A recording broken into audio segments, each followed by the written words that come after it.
TikTok, it's time to rock. Welcome to the channel, folks. Welcome to the Ranking the Tracks album with our very, very, very, very special guest, boys. Hugh Caldwell. Yay! Hello, morning, Hugh. Good morning, everyone. Good morning, Hugh. Great to be here. Good to see you. Great Looking to well. have you, Hugh. Well, Yeah. Good. Thanks very much. Yeah. Good to see you. We kind of sussed out, we knew, didn't we, when we decided that we were going to do a Stevie Ray Vaughan album, that Hugh might volunteer his services, guys, because this is not the first time, Brad and Simon, that we've spoken about Stevie Ray Vaughan on this channel. We've done a few shows, but every time we've discussed Stevie Ray Vaughan, Hugh's been in there. He's what do they say, Rock Professor, a pig at the trough, you know, when there's something good going on? happy as a pig in. It has been. Or It pig has and been shit. said. Yeah. It has been said. But then, yes, stop that. We're not 30 seconds in. Look at that. A pig in mud. We'll have to beep that out later. Beep. A pig in But we blankets. Yeah, pig in blankets, you've got it. Oh, we know what that is. But we do look forward, Hugh, to having you jump on and offer some of your thoughts and some rankings on this great album. As usual, we discussed in the green room a couple of things associated with the channel, folks. Please hit that notification button and keep up to date, because it's winding up towards the end of the year. The Rock Professor and I and Brad have been planning a couple of shows. This is the last ranking of the tracks show for the year, Brad. Oh, he's gone on mute. You've gone on mute, Brad. Well done. What a way to I said, what a way to go out with a bang. Stevie Ray Vaughan. You got it. It didn't look like that when I lip read it, but anyway, we'll believe you. Yeah, all right. Yeah, this is the last ranking of the tracks, folks. Next week, the Rock Professor and Brad, the Backdoor Man, and I will get together, and it's become another traditional show that we like to do. It's more for ourselves. It's the top 5 things that's happened over the last 12 months associated to music, and music making and that kind of stuff, and also our not so 5 favorite things, because you know you got to have a whinge and a whinge now and again, Simon.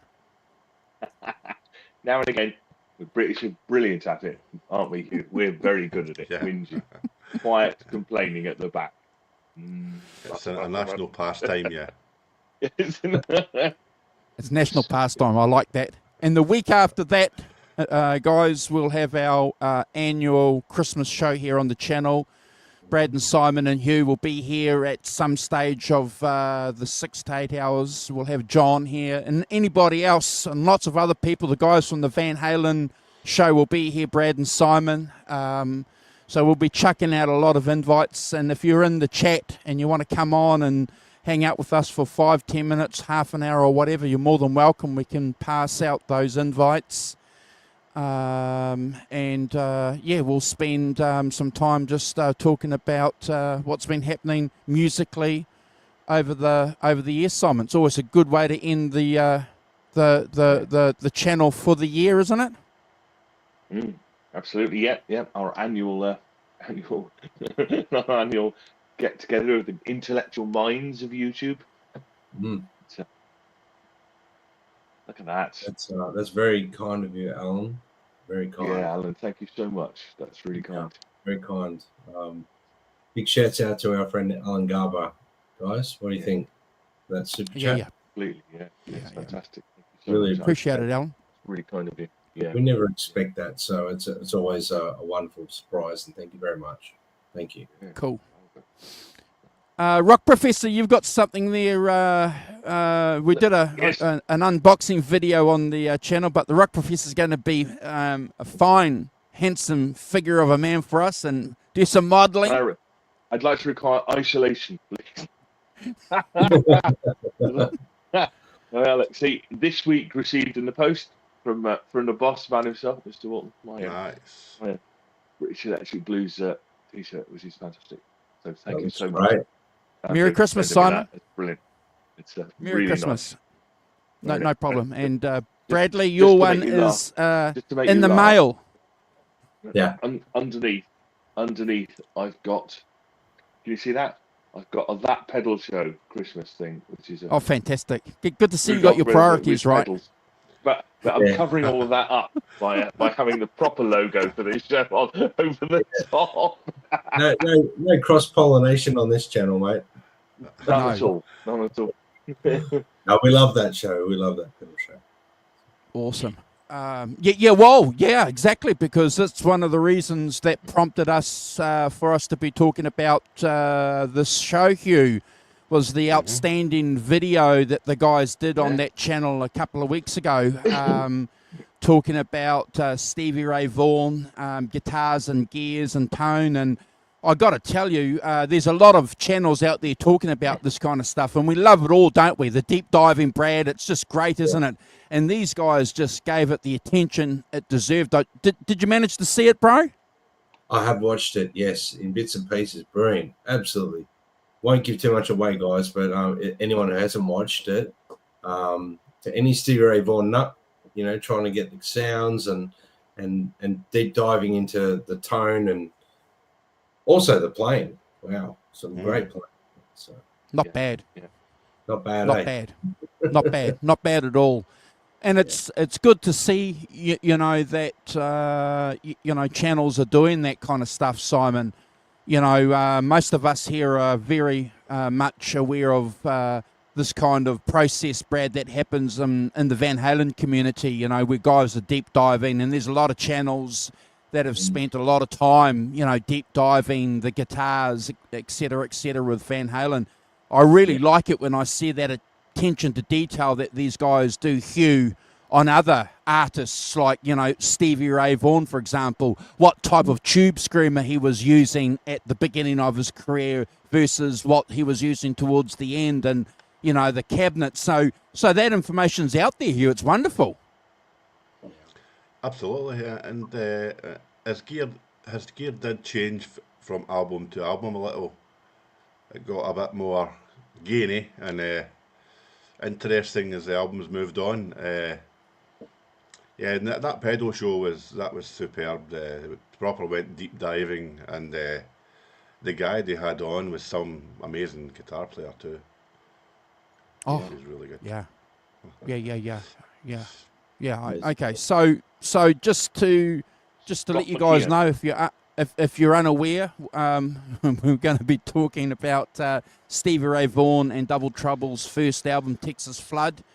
We're going to be doing a little bit of an intro and a round table how we discovered this album, and then we'll crack on with the rankings. But before we do that, the Rock Professor has an important job to do. I have a very important job to do. Happy birthday, John, for Friday. I hope you had a fantastic birthday week. I know he's up in Sydney for his birthday, so with his daughter. So we hope you had a lovely time. Did they let him in? I thought you guys have border controls for. He must have snuck across the border.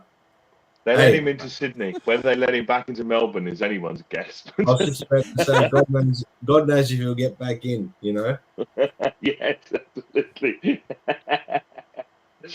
Anyway, Tommy, I hope you had a lovely birthday. And hope you had a wonderful one. Fantastic. And lots of fun. So as we've said, thank you so much to Alan Garber for the super chat, or whatever they're called. Super chat. So, Alan, thank you so much for that. That's very kind. Helene O'Hara, good morning, Helene. Hope you're well. Ellen, of course. Good morning, Ellen. We hope you're well as well. We have CKM Music. So good morning, CKM Music.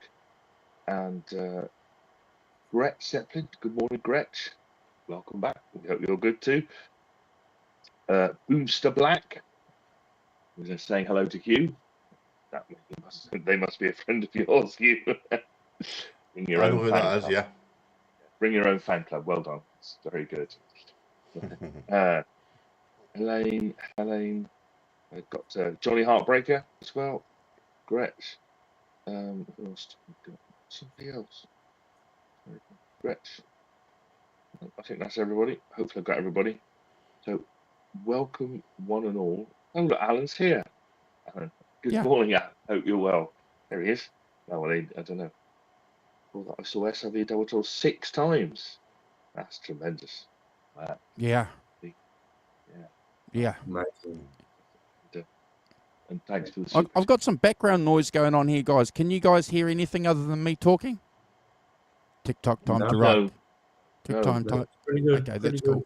cool. Fantastic. Great. Hold on. Look at that. 6 times. That's amazing. Extremely jealous over here, but really happy for you that you managed to have that opportunity. Wow. Yeah, and there's a great comment here by Adam as well. He played with veracity that's unmatched exactly, and there's at least a couple of tracks on this album that we're going to be talking about that set him aside from anybody else that was playing the guitar around this time frame. So shall we kick off, guys? Kick off with a bit of an intro? Yep. Let's Yeah. do it, Cool. guys. All Yeah, right, so boss. just to give you guys a little bit of a background, you know that I also like to go and check Wikipedia, because Wikipedia has some great articles over the variety of subjects we talk about, and some of them are pretty dodgy, but I can tell you, if you go and check out Wikipedia's article on this album, it's pretty good and it's up to date. In fact, I'm going to read a quote that sums up pretty much the essence of this album, why it sounds great later on, if you guys will give me a bit of a chance. But a bit of background, and we've discussed this on previous shows, Brad. I know you and I have. The year before this, Stevie Ray was playing at the Montreux Jazz and Blues Festival, well, the Jazz Festival as it was called back then. Got booed, but certainly because of his playing and the band that he was in, caught the attention of a couple of really, really important people. Mick Jagger and his band. What's that band called that he plays with? No idea. Oh, the the Rolling Stones. Some London band. Some local blues covers band. Some London blues band, Brad. It's a bit funny when you put it like that, but actually that's what they were, weren't they? Started off. Just a London covers blues band, yeah. Well done. You sing the Rolling Stones 5 minutes in. Yeah. No, we love this. If you are watching, we're not serious too, folks. We are joking. We love the Stones. Don't send the Rock Professor any messages saying that he can't be the Rock Professor because he's ditching the Stones. No, we're not doing that. You can't be the Rock Professor because he's an idiot. But more importantly, I suppose, the band's attention was caught by Jackson Browne, and clearly a guy that had a bit of talent himself and could identify it. And to cut a long story short, Hugh offered to give the band access and free time to record something at his studio. And the boys certainly did that. They took that opportunity and decided that they would get together and record. Now, please just forgive me while I read this quote. I don't like to do this normally in my intros, but I think this pretty much sums up the essence of this album, and it's a quote from Tommy Shannon, and he recalls the sessions. It was really just a big warehouse with concrete floors. They had some rugs thrown down, and they found a corner, set up in a circle, Brad, looking at each other and listening to each other, and played like a live band. Stevie used 2 Fender Vibra Verbs and a 150 Dumble Special. Dumbleland Special, owned by Brown, which has become legendary, hasn't it? You know, that was the secret sauce on this album.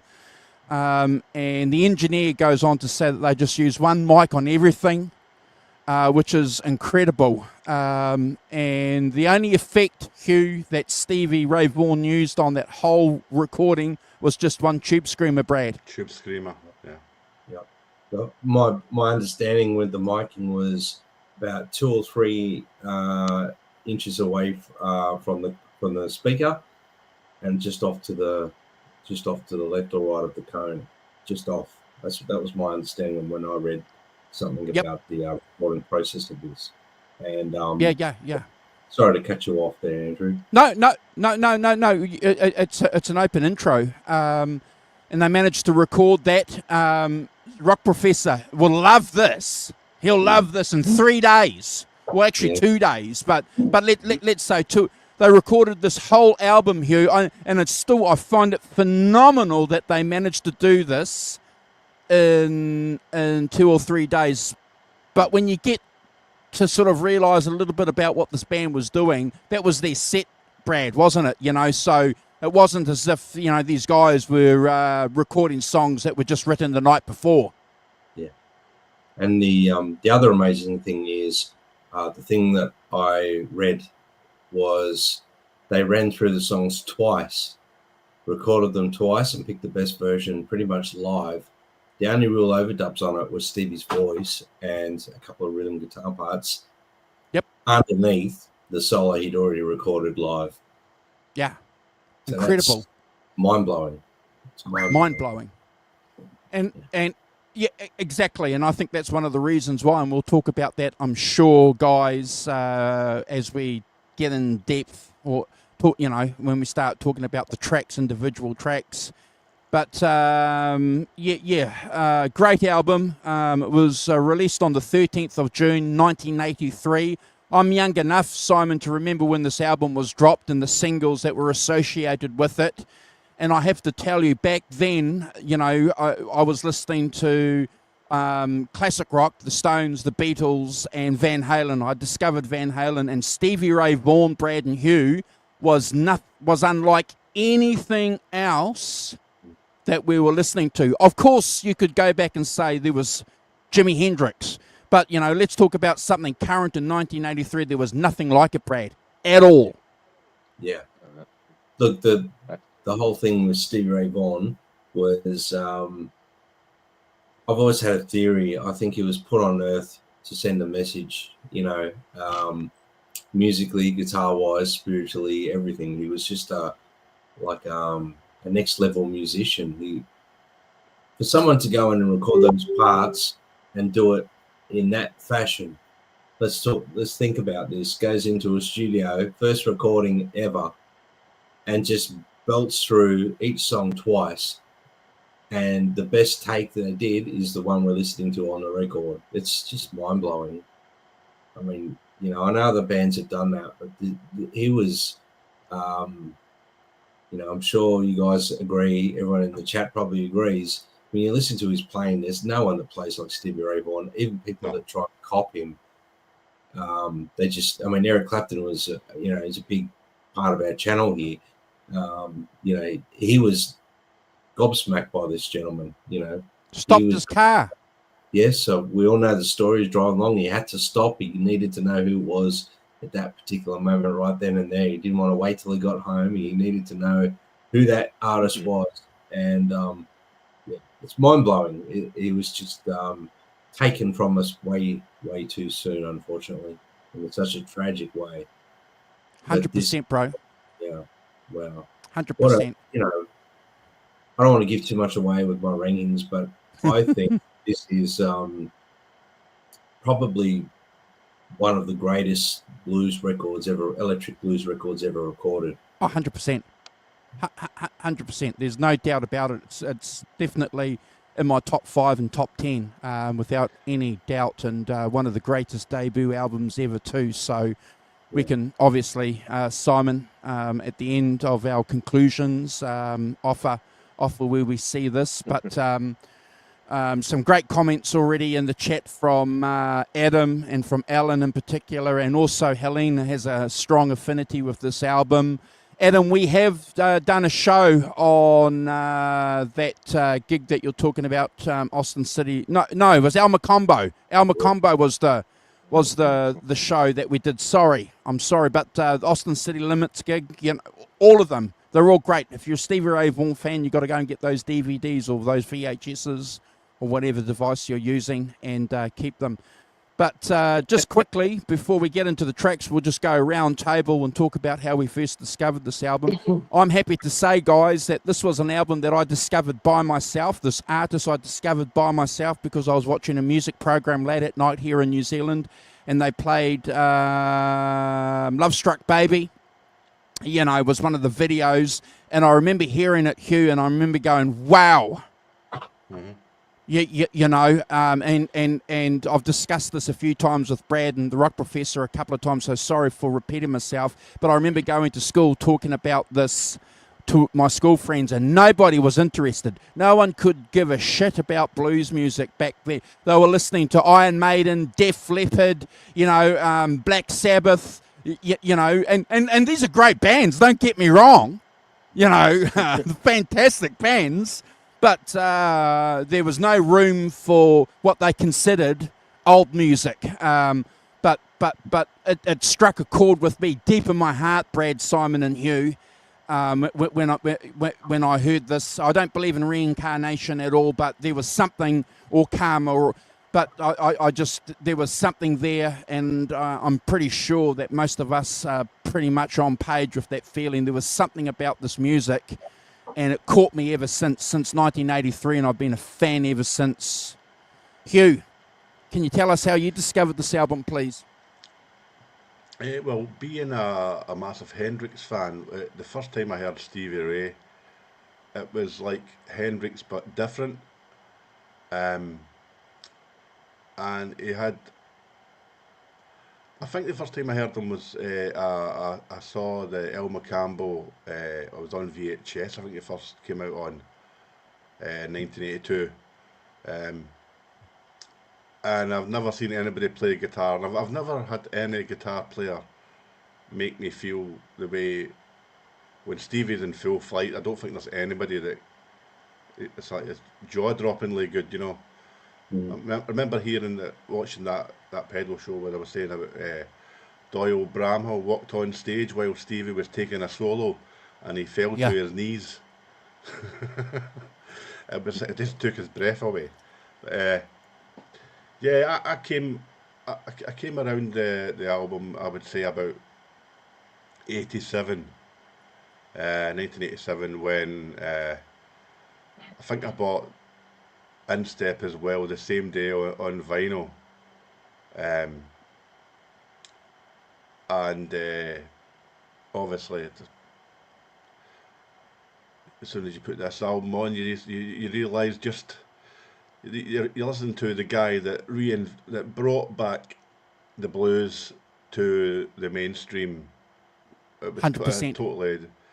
Totally vanished in the 70s. You had people like Rory Gallagher and stuff, but they were kind of still niche when it came to popularity-wise, really. So yeah, it totally invigorated the genre and is an icon. Fantastic. Yeah. Brad, do you want to give us, please, your backstory on this album? Well, nice guitar behind you there too, bro. I like that Strat you got. Not bad there, not bad. I think I've shown that one before. I'll show you in a minute. But just with this album in particular, I mean, my very similar to Hugh, I was obviously and still am a massive Hendrix fan. You know, look at and Stevie came through that channel. First album I ever heard of Stevie Ray Vaughan was Couldn't Stand the Weather, Scuttlebutting. It just blew my mind. I've never heard anything so more intense and ferocious in my whole life. It was just a life-altering moment for me. You know, I remember just going, what the hell was that? And I had to listen to it again. This is in the time of audio cassettes. It was in my dad's car, rewound it, listened to it again. It was insane. I was like, what the hell is this? Couldn't Stand the Weather album was my first real introduction to Stevie Ray, other than the footage that's seen on VHS floating around and what we have, MTV and Rage. We had Rage, music channel here called Rage, and they would do, Hendrix specials and people playing Hendrix, and they showed Stevie Ray Vaughan playing, the Voodoo Child and the stuff that, he would do. So the association was there, but listening to Stevie play, I saw why people would put him in that category with Hendrix, but he was in a league of his own. I like the similarity, but there isn't a similarity at the same time.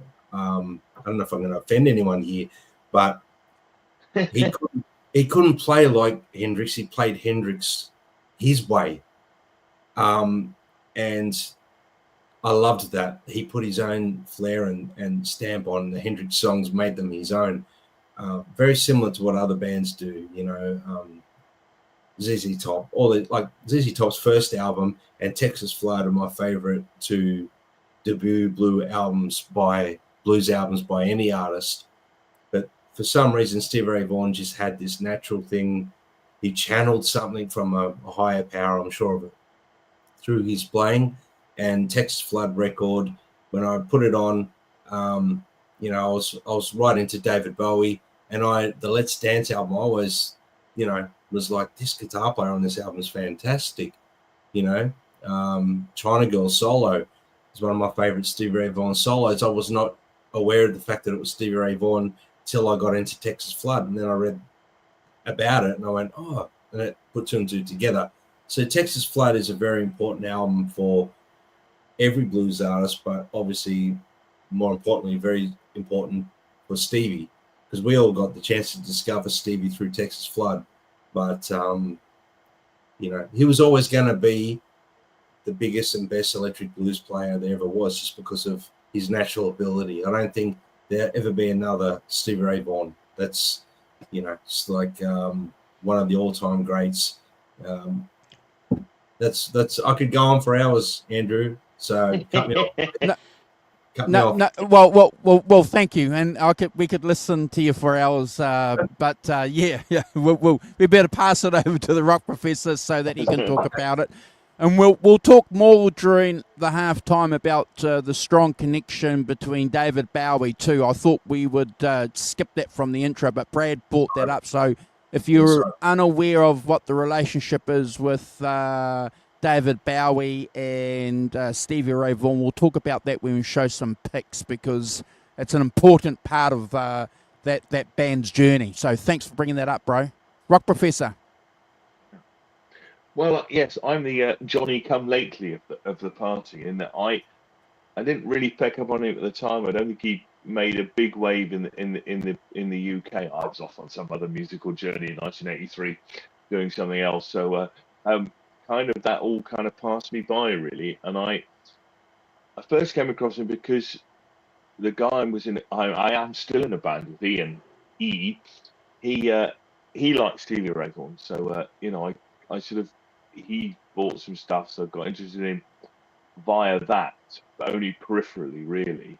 And so it's only much more recently that, with this show, thank you, show, for leading me into many areas that I have necessarily dragged myself. So, it's like something from 40 years ago. God knows, 1983, 41 years ago, just yesterday. I don't go back, but because of this show, go to all sorts of areas that I haven't necessarily investigated in the past, and this is one of them, really. That because of this show, become a lot more interested in Stevie Ray Vaughan and what he does, and we've already read his last album, didn't we? We've done his last album. We've done Live at the El Macambo. So it's kind of gradually seeping in. So it's been a joy this week to really, because I know some of the tracks on this album, I don't know them all. So it's it's been great. Awesome to delve into it as an album, really. And so yes, I'm the Johnny come lately of the team. Well, we're glad to hear that. Simon, and obviously being a Kiwi and New Zealander, we have a strong connection to Stevie Ray Vaughan. You know, his last girlfriend, his last love of his life, Yana, you know, she was a Kiwi girl. He met her here in New Zealand when he was travelling. You know, he loved hanging out with Midge Marsden, who's a New Zealand blues legend, and they played at a beach, you know, 45 minutes away from where I live. You know, he loved it, you know, so... And it was also a great place for him to sort of, Brad, you know, get off that drug and alcohol dependency that, you know, gripped him there for a while. Saved his life and probably gave us, at least we wouldn't have had Instep had he not. Yeah.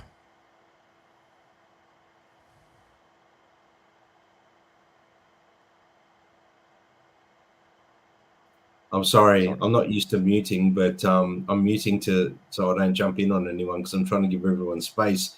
Because with a topic like Stevie Ray Vaughan, I'm going to jump all over it. So I'm sorry. I was just saying, yeah, no, it gave us some wonderful performances as well, you know, that are captured on film. Yeah, 100%. Yeah, just incredible. All right, boys. So thank you for sharing your experiences with this album. And if you guys in the chat want to let us know when you first discovered Stevie Ray Vaughan, please let us know. Adam's offering some great insights into his understanding of Stevie Ray Vaughan, and that's one of the great things about this music is that everyone has an opinion, and I like the fact that he's talking about his opinion and having a conversation there with Helene, which is really, really good. At the end of the day, there's only ever going to be one Stevie Ray Vaughan, Hugh. Oh, yeah. Yeah, nobody like him. Yeah. You know, there's a long list, Brad, I've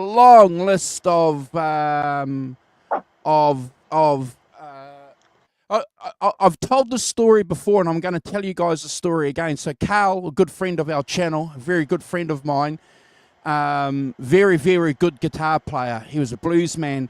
Anyway, cut a long story short, he left New Zealand to go to America to get into the music business, to be close to this music that he loved. Now, this was in the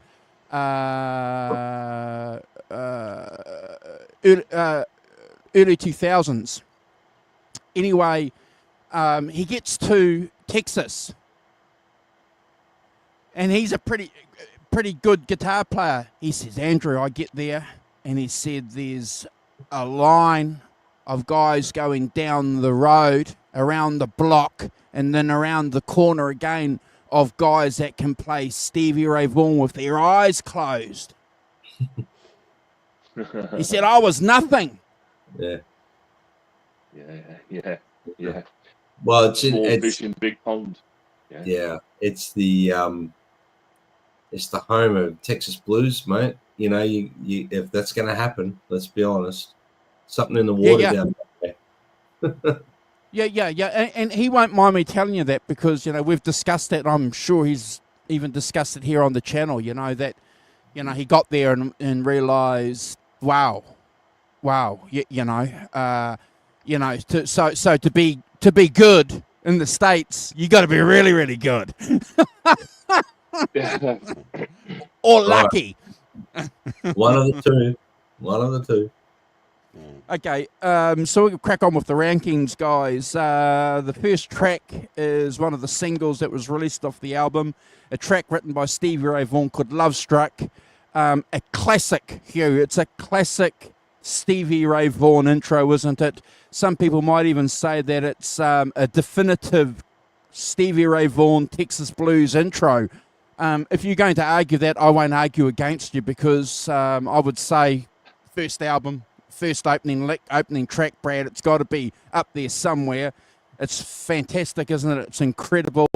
Stevie Ray Vaughan's vocals on this track is fantastic. It's just a brilliant opening track.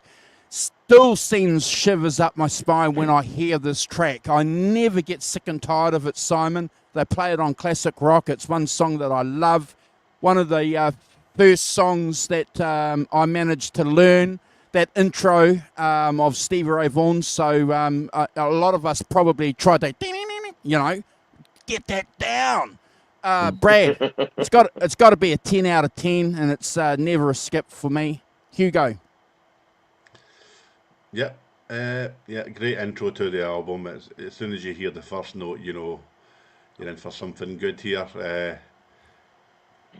It's got that Texas blues mixed with like early rock and roll, upbeat sound I like. Uh, Stevie, as you say, his vocal is fantastic on it. His guitar tone is exemplary. The band are funky as anything. What a rhythm section, Chris Layton and Tommy Shannon. It's a fantastic opener. It's an easy 10 out of 10 to start for me. Got to be. Yeah.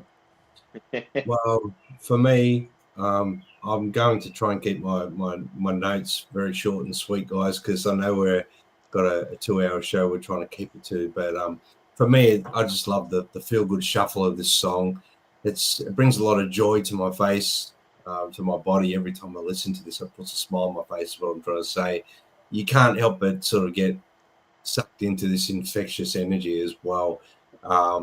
Lyrically, great lyrics there. I'm big on, blues lyrics and making them not cheesy, but fun lyrics. And this is simple and cheerful. It reflects like that infatuation and joy when you're love struck, when you're love struck, baby. I must confess, and the Texas feel throughout the lyrical content, I love that. Stevie's voice is, at this point in his career, it's unpolished but authentic. Yep. His enthusiasm pours through, adds a lot of charm to the track, the way he sings. I love his vocal, especially towards the end of his life. His vocals next level blues-wise, in my opinion. That strap tone, I mean, look, it's bright, it's snappy, it's perfect for the song. It's clear, it's precise, it's peppered with tasteful fills, and the solo is a burst of, Stevie Ray Vaughan Texan style licks. It's a must listen to for any, budding blues guitar players. Tommy Shannon on bass. I mean, he's one of my favorite bass players. I used to love his work with Johnny Winter, and he lays down amazing sort of bass lines on this, walking bass line, but he locks in perfectly to Chris Layton, who is equally, as important to this trio. His drumming on this, he's got that sort of shuffle beat, steady, energetic, gives the song that drive, that relentless sort of drive. This is, a perfect example of a well-polished machine. These guys were equally, in my opinion, as talented as each other. Chris Layton on drums, Tommy Shannon, Stevie Ray Vaughan, they're all equal, in my opinion, when it came to, on their respective instruments. Fantastic album opener, recorded pretty much live in the studio. You can tell there's a ton of energy there. 10 out of 10, never a skip. Simon. Yeah, for me, it's I think that one of the songs, and Hugh sort of touched upon it as well. It's got quite a lot of like Chuck Berry fills in it and stuff like that. In the solos that he doesn't really do anywhere else on the album. This album to me arcs back to like a rock and roll, and I think the drums are like a rockabilly kind of thing. Hark back in a way that the rest of the album actually doesn't do that. I don't think it harks back to blues and Albert King and all sorts of other things, but this is the track where where it's more of a rock and roll thing, where it harks back more of that Chuck Berry influence, and rather than the sort of blues influence. Chuck Berry blues is fine, but so I think that's and it's it's a great sort of high energy driving opener, isn't it? I mean, you can see why you put it at the beginning. I mean, I don't know from set lists of that time whether he opened his gigs with it, but I could see why you would. Really kicks in, doesn't it? And it's all about the energy, really, more than anything else, I think. And as you say, live in the studio, absolutely live in the studio. My favourite thing, as Andrew said earlier, great albums recorded live in the studio. In a couple of days, it's the Beatles did it a lot, didn't they? In their early albums, recorded in 2 sessions and things. So it's no barrier to producing great things, I don't think. But you could tell, fantastically well rehearsed, tight as you like. They obviously played this live a lot, and then you can go to the studio to knock it off, and it sounds fantastic. He's fantastic playing. So yeah, for me, kind of more of a rock and roll thing, which is not like the rest of the album. But I can see why you put this as an opener. 10 out of 10, absolutely, you never skip. Andrew. Cheers, mate. Alan gives it a 10 out of 10, and so does Helene. So they're on the money. Fantastic. And thanks, guys, for your contributions there. The second track, again, it's an original by Stevie Ray Vaughan, Pride and Joy. And my gosh, if you thought that you were getting knocked for a 6 on Texas Flood, Pride and Joy just comes in. And again, Hugh, you've got another incredible intro and a perfect example of that Texas Blues shuffle. And I have to tell you, if we were learning the intro of Love Struck Baby, learning to play this Texas shuffle, it is not easy. It's not easy to do. And the fact that this guy is doing it effortlessly and singing, and we mentioned before on the intro, there's a lot of great videos out there of him playing this track. It's just remarkable to watch him play. The technique that he has, Brad and Simon's just incredible on this. It's not easy. You guys have already mentioned Tommy Shannon already, but I have to point out that I've got a special note here. Tommy's bass on this track propels this song.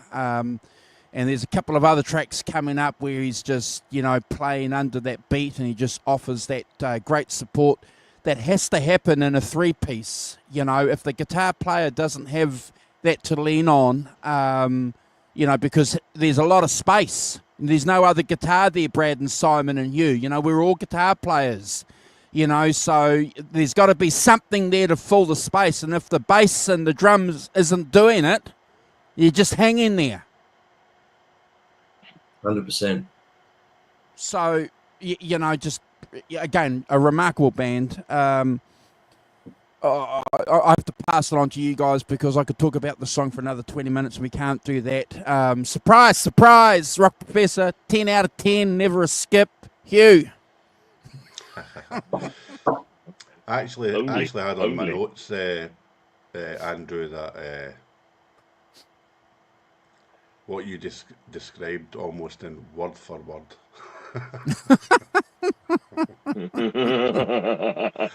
Thank you. Yeah, it's a killer song. That, as I say, I actually wrote down that to play that kind of shuffle in time, as well as singing, is so difficult. I know that for a fact. And I would probably go as far as say as well that Stevie probably has the best right hand of any guitar player I've ever seen. Took my notes. Yep. Any track you ever see Stevie play, his wrist is always so loose, and he's always in time, always. And when you've got two guys like Tommy and Chris, you put those three together, and you get in the studio and you make this song, and it becomes a Brad score. Well done. Get in. Brad. Well, you guys have pretty much taken my notes. I've got here, it's a classic Stevie Ray Vaughan track. It's got swagger, it's got the blues elegance, it's got one of his most recognizable sort of riffs. I mean, it's one of his most recognizable tunes, I reckon. It's a personal favorite of mine. Great lyrics. I love the lyrics. Proud declaration of love. That's what I put here. Stevie's delivery vocally, obviously he's projecting a lot of pride in his vocal, projecting that pride about his loved one. There's a hint of that swagger through his delivery. and the way he sings perfectly matches the lyrics. The rhythm on this song is iconic. I put the fills during the verses are just as memorable as the solos. The solos are fiery yet controlled. The strat tone is perfect. I can't say it any more than that. Cuts through beautifully. His right hand, I'll put here right hand. This is the introduction to, his right hand ability. It's like a machine. It keeps the rhythm. It's percussive. The way he plays across the strings and not and circular in this song. That's how you keep that rhythm. It's not up and down. It's a bit of a circular rhythm with the right hand. And it's hard to describe, but there's plenty of guys on YouTube that are actually got, really good tutorials on this. But I will say this, it sounds really simple to play.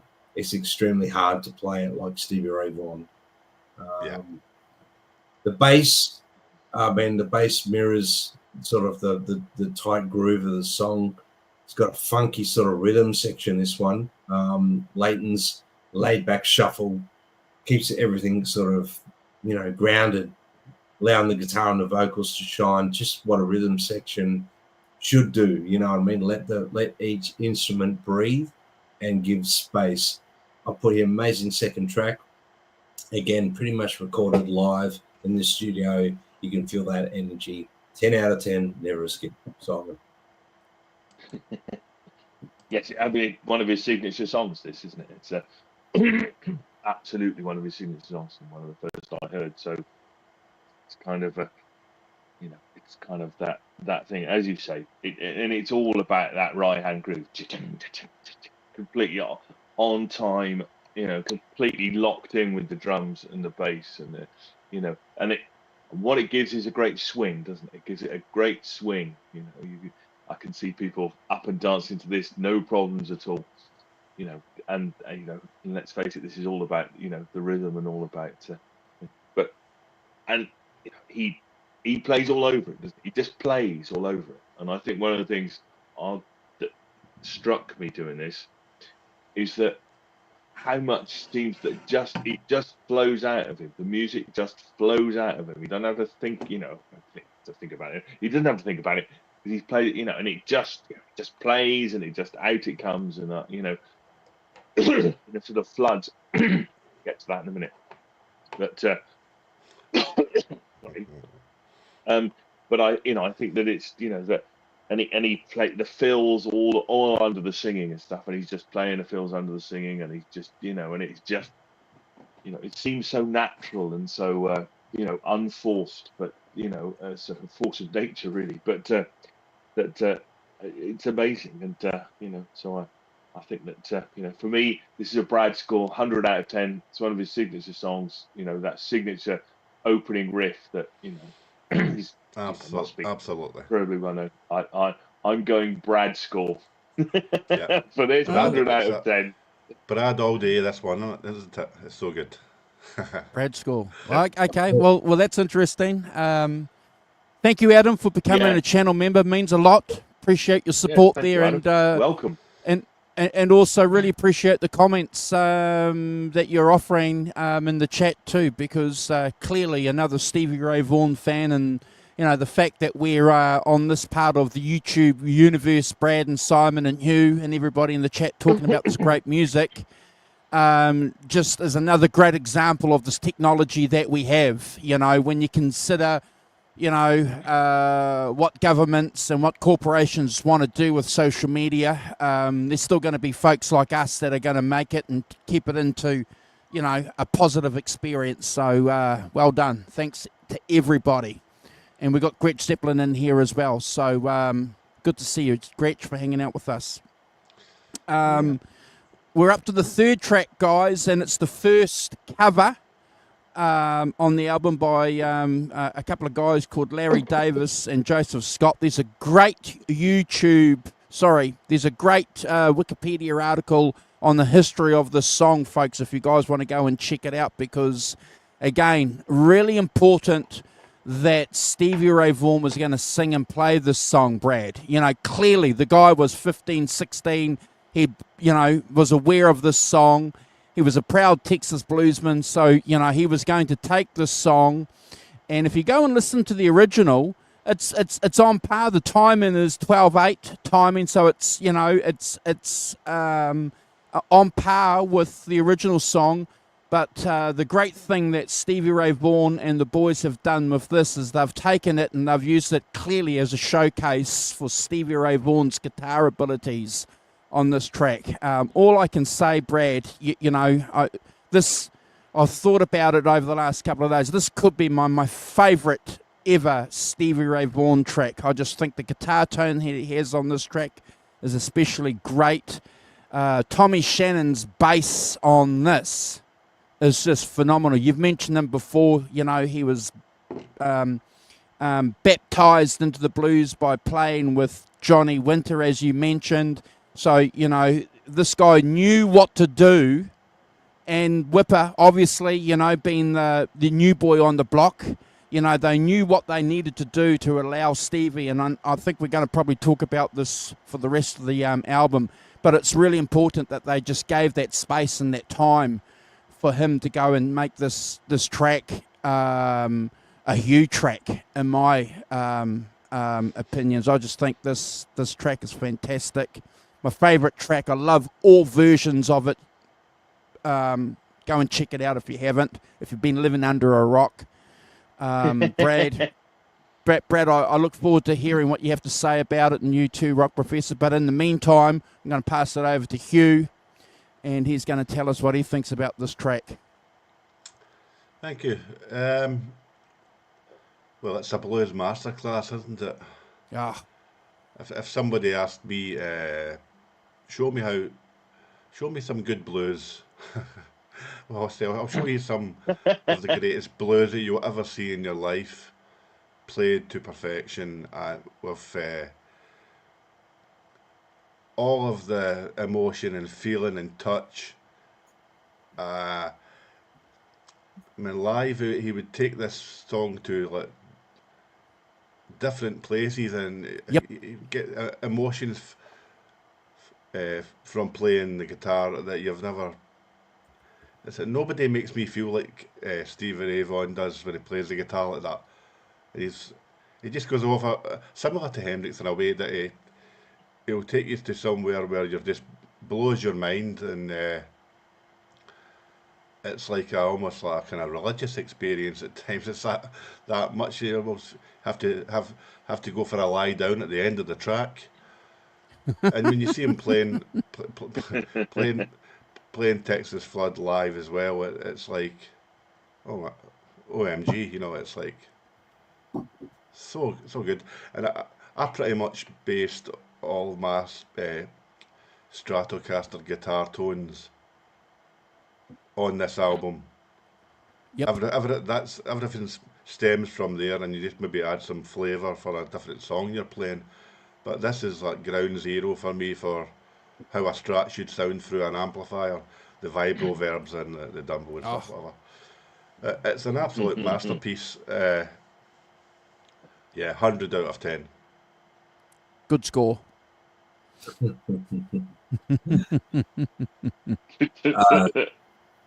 I don't know where to start. Texas Flood, a slow blues masterpiece. It's got so much emotion. It's pretty much the heart of this album, I reckon. It's where truly, where Stevie truly bears his soul. He's giving everything he's got. His voice on this carries the weight of the lyrics, and he sings it with a lot of rawness and vulnerability. Hugh and Andrew mentioned this as well, but the Strat is singing, it's crying, it's fallen straight into the title of the song. He's playing for the song. The slow bends, the sustained notes, the way he plays, his vibratos, his dynamics is genius. He plays with a lot of space. He's letting each note breathe. I'm hearing Albert King influence here. It's a real, this is a blues masterclass, this song. any guitarist that's sitting there wanting to learn the blues and play with the pentatonic scales and the blues scale, this is where you can take it. This is the ultimate, in my opinion. The strat tones you guys have mentioned, it's an impeccable tone. I think anything to do with Stevie Ray Vaughan is impeccable strat tone. It's hard to match, but a lot of it is not just the gear, and I'm sure there's other people that would vouch for that. It's not just the strat he used. It's not just the amps he used and whatnot. It was all him. You could stick Stevie Ray Vaughan on a Fender Squire through a really cheap amp and he would still sound phenomenal. I know the gear he's using it just accentuates the Stevie Ray Vaughan, but you can't just buy a tube screamer and sound like Stevie Ray Vaughan. That's what I'm getting at. It's not. Yeah, it just doesn't work that way. It doesn't work that way, guys. Surely you need a guitar as well, Brad. Yeah, well, it doesn't matter. You could buy exactly the same guitar as he had, exactly the same amps and all that. You're not going to sound like Stevie Ray to me. That's just how it is, the bass line here is minimalistic, gives the song that atmosphere. It's the anchor for the guitars. The drumming is subtle, but I do love the way he's playing the snare. Like, he's not rim shotting it; he's giving it a fair bit of dynamic. Like, he's giving it a little bit there throughout the song. Dynamically, he picks out where he's going to lift the song and pull it back. But he's like a machine. He doesn't miss a beat. I have to say, there is an even better version of this song on Elmer Combo Live. Yeah. But this one is pretty much live in the studio anyway. It's probably the best out of 2 takes.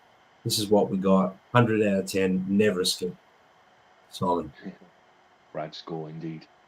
Yeah, don't have much to add. I think that the little things for me are really good. Like about 36 in, there's a really nice series of like 3 bends that he does. He goes up the net with 3 bends, which is really nice. I think that I also would say that the use, not being afraid of the space, because they're recording live and stuff like that, and he's the only guitar player. That there's a lot of space in this song. And he's not playing when he's singing. There's a lot. There's just the bass and the drums and him singing, and then he plays his guitar. Just not afraid just to have just the bass and drums there. I think these days you'd be filling it in with all manner of stuff, wouldn't you?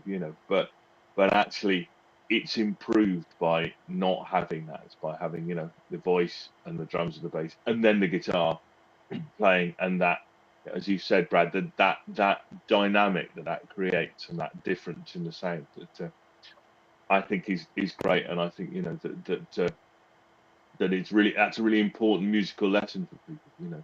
You don't have to play. You don't have to. No, there's no law that says you have to play all the time, everything. Or it has to be 15 guitars, or it has to be anything. It can be amazing and brilliant, but with none of that. And I think that's that I talk a lot on here about dynamics and about but I think it's really important to say that, and it's a really important musical lesson that you get out of that. Whether you can play like him or not.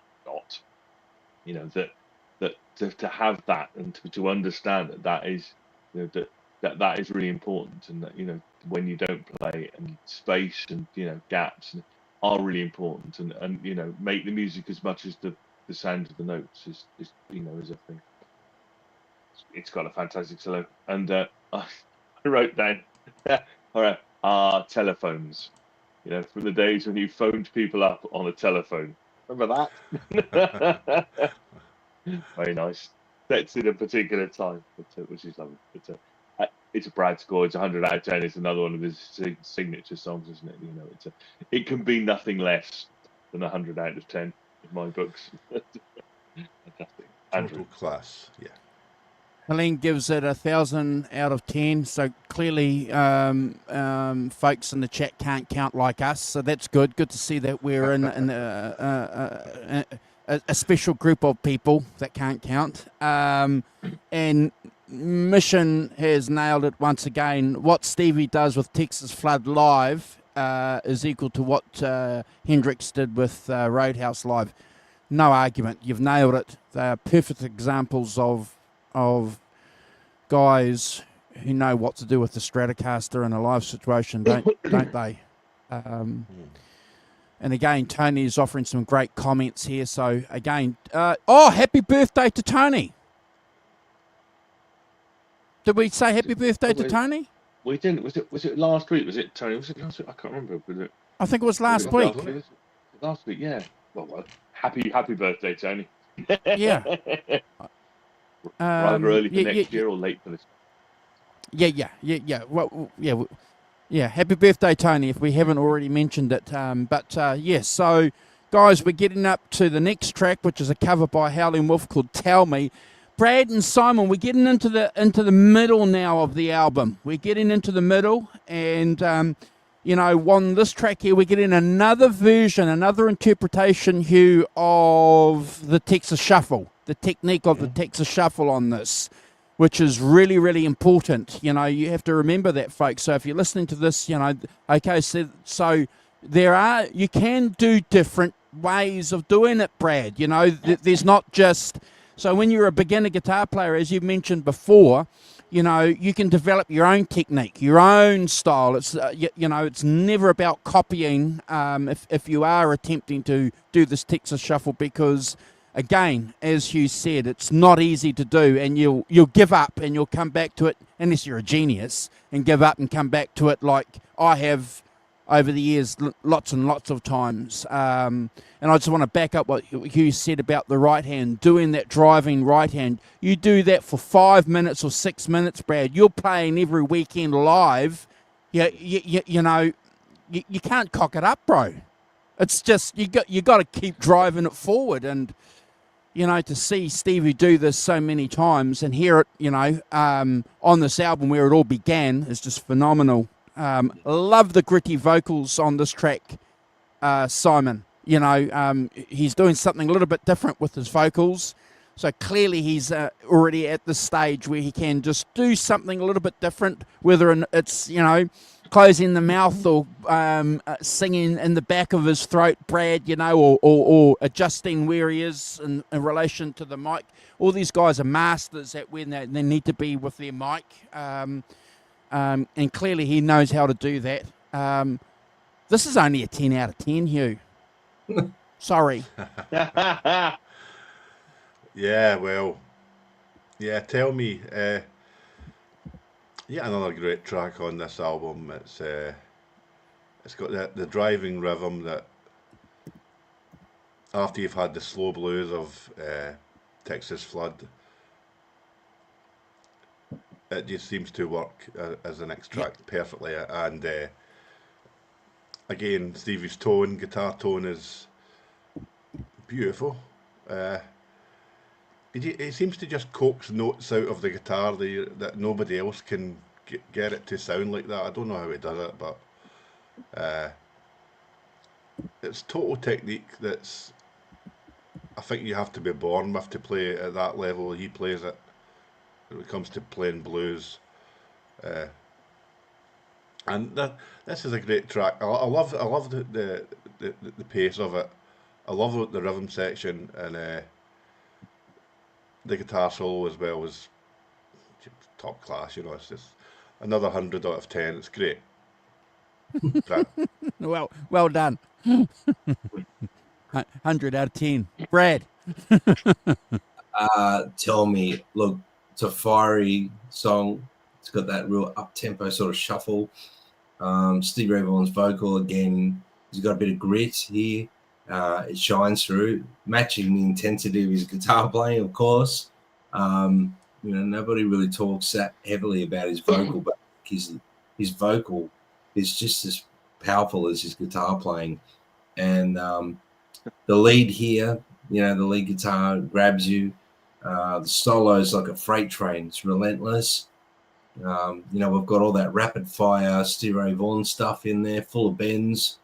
The bass, it's got a real steady groove, keeps that chaos of Stevie Ray Vaughan's playing in check.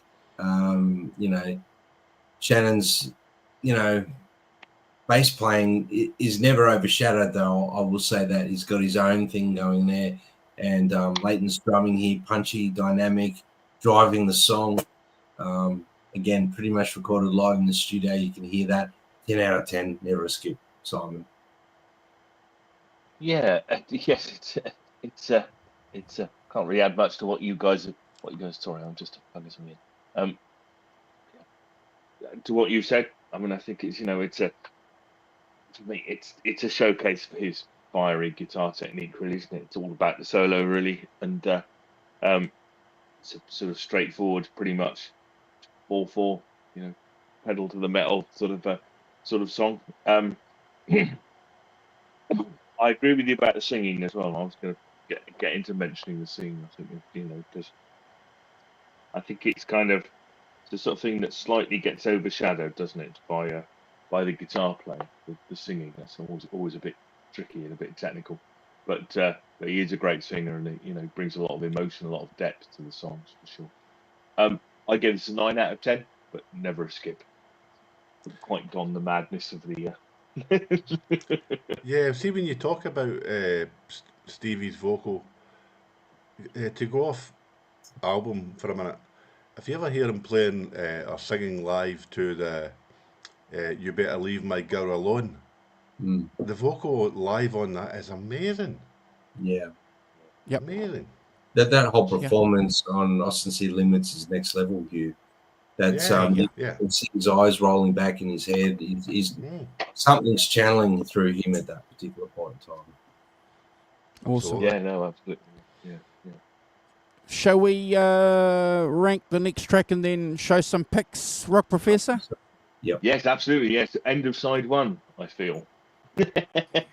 Awesome. So Testify is an instrumental track, folks, written by the Isley brothers, who have a connection with a guy called Jimi Hendrix, Brad and Simon. So, yeah. I think he played guitar for them for a little while, didn't he? Yeah, sure did. A little non-blues player. Yeah.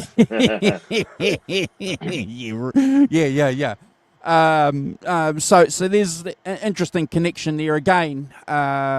These blues guys, and we talk about it often, these blues guys know the music. They've spent hours, who haven't they, over the years, listening to records. If they're not playing their guitars, Brad and Simon, they're listening to records. And if they're not listening to records, they're recording and writing and, thinking about music. So again, this just proves to me that these guys, were archaeologists when it comes to music, and they're picking the stuff. And I just want to sort of back that up too with what the guys were saying in the chat a little bit earlier when they were talking about influences on Stevie Ray Vaughan as a guitar player, or the great guitar players, Buddy Guy, Albert King, and that great video where they're recording in Canada, when they're playing together. It's just phenomenal, So again, and Stevie speaks about that too often in interviews, didn't he? Go and listen to Buddy Guy. Go and listen to them. I'm doing my thing, but go and listen to those guys. So again, an example, I think, of what he's doing here on these tracks, Brad. I think he's sort of making it quite clear that this is where I'm coming from, guys. So don't forget that. Powerful song. And that intro at the 20-second mark, guys, is pure magic. That's when the tube screamer comes in.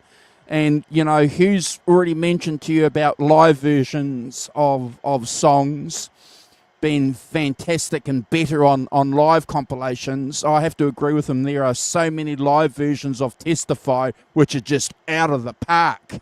With what he's got going, especially later on in his career, Hugh, when you said, he's playing a little bit more gain, what he's doing is just fantastic with this track. But still, on this album, you can hear that juice, Brad, can't you, at the 20 seconds, when he's stamped. And I remember thinking when I was a young guy, what did he do? What voodoo is this guy doing? There must be Texas voodoo as well, besides Texas blues. What's going on here? you know, we find out later on, you know, with reading a few little bits and pieces, you know, oh, okay, there's effects and all that, blah, blah. I love that. I'm going to pinch a quote that Brad Talinsky made, and he's been on our channel, folks, and his good friend Chris Gill has been on our channel a couple of times as well. Brad made a comment that this is probably the best Stevie Ray performance he's ever recorded on an album. You know, if people tell me that this is the best version of Stevie Ray Vaughan, I can't argue with their interpretation, guys. I agree with you. If you say it's the best, I'm going to say yep. So Brad Talinsky's, you know, he said it's the best. We can't argue with him, can we, Hugh? So, look, I have to give this a Brad score. I just think it's a phenomenal track, and go and check the live versions out and get further blown away. Hugh? Yeah. Yes, Testify, three musicians, top of their game. It drives along amazingly well. As you say, the first time I saw the live version on the El Macambo, Oh, I think I had to sort of sit down for a minute again. It was like, what did I just see there? His playing is so fluid all the way through, and on the album, they managed to recreate that intensity, I would say. Yeah, it's wonderful, wonderful. The interaction between the three musicians is just, it's driving all the way. That's what the word I would say about it is, the whole thing just drives. Yeah, that's another Brad score easily for me. This song is killer instrumental. yeah. Yeah. Brad. Oh, excellent. I mean, look, Testify.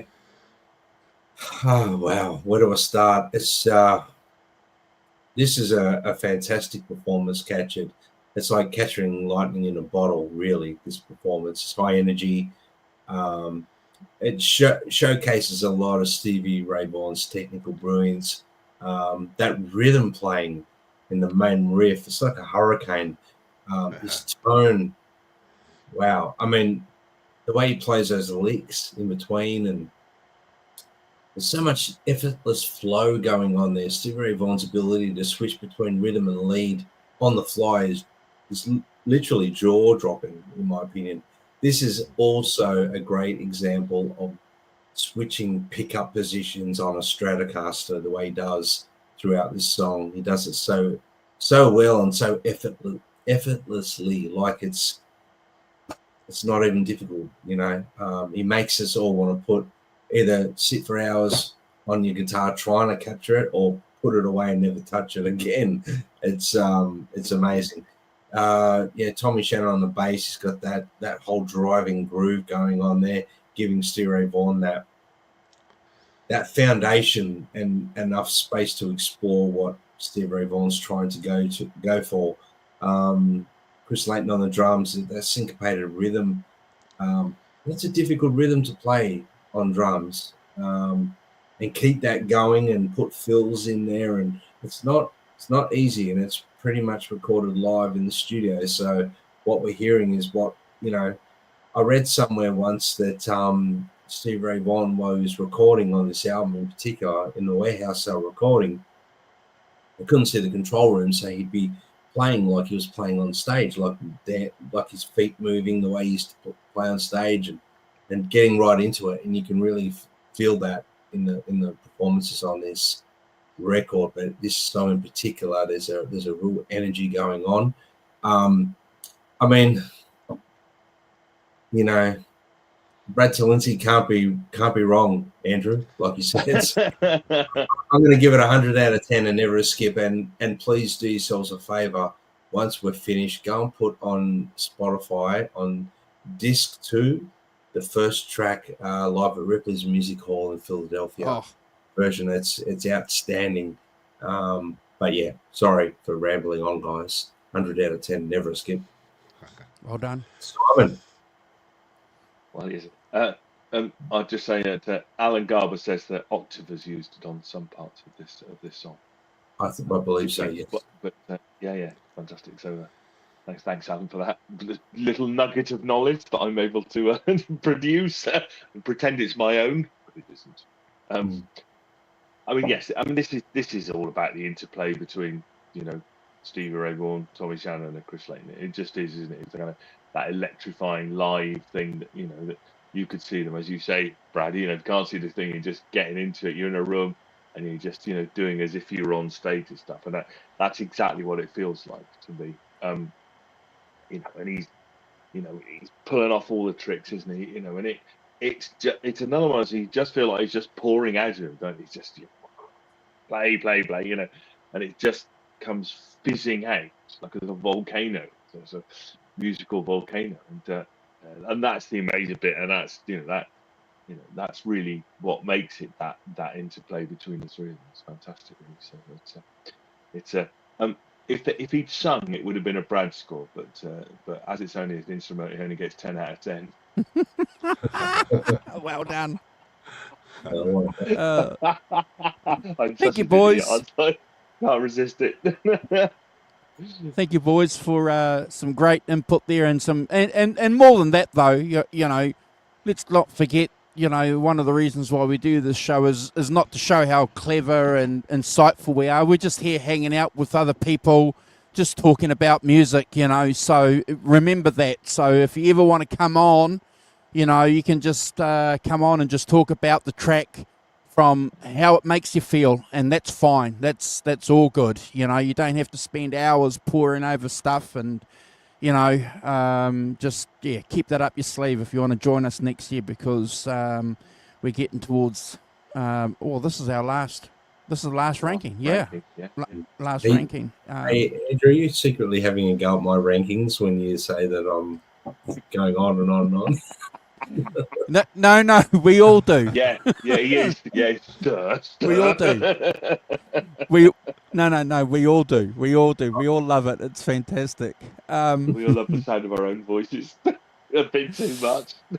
Well, that's one of the great things about what we do here. It's about the song and how it makes you feel. Ultimately, at the end of the day. So we've got some pics here, folks, to put up. So if you just give me 2 seconds. So I want to remind you again that we have a merchandise store associated with the channel. If you want to go and support the channel in a small way by picking a t-shirt out for you, it's pretty easy to find where that store is on our channel. So go and have a look. This album cover, when it came out, guys, I don't know about you, but I remember when I grabbed this album and it cost me $12, which was a lot of money. $12 whole dollars. Taking that home, I just yes, of New Zealand dollars, and sitting there looking at this album cover, thinking, man, that is cool. Yeah. I can remember buying the album on vinyl and just having it in front of me while playing the album for about 5 times in a row. So, yeah. What guitar is that? It doesn't look like it's just sort of like a Strat, but with different pickups in it or something. No, that's the artist cocking it up, getting it wrong. That's the artist putting a humbucker in. Oh, okay, fine, that's right. Because they're painting it. Yeah, okay, right, fine, okay. So if you go on some Stevie Ray Vaughan Facebook groups, there's screeds and screeds and screeds of comments. I remember when I pointed that out about 15 years ago, Brad, and I got 20,000 comments saying, "Oh, not this conversation again." It's like, oh, okay, all right, okay. You know what? The thing is, people have me in my place, isn't it? People have spoken so much about Stevie Ray Vaughan since his passing that it's like old news for a lot of these older fans. They're like, "Don't bring this up again." But you're right though, and because we have a couple of Facebook groups associated with our channel, folks, and as an admin, I have to remind people, because someone will come in and ask a question, and then someone will jump down and say, "Look, this is," and it's like send a friend of mine, "Hey, we're all fans at different degrees, and you'll be surprised how many people have messaged me saying, actually, you're right, I shouldn't have said that, because the fan could have been a 22-year-old or a 21-year-old, that knows nothing about Peter Green, Yeah, So, absolutely. And well, there are a lot of people who claim to be experts about Stevie Ray Vaughan as well, Andrew, and they get it cranky with certain things. oh, So, yeah. Yeah. Not like I'm glad they're all going to get cranky with me, Brad, because I'm the 9,300 millionth person to point that out. So there he is there with number one, and this is from 82, 83. Yeah, just a fantastic shot. I just love the fact that he wore that hat too, bro. Just absolutely looked cool. He was cool. He didn't look like the guys from Duran Duran, but he had his own fashion thing going on. He had a bit of flair, but he wasn't following, the new romantics at the time. No, he had his own thing. Yeah, that's a great. I've always loved that photo.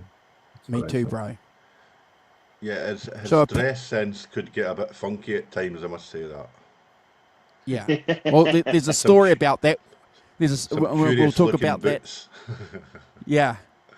So I don't know if this is true, but apparently this is from the control booth from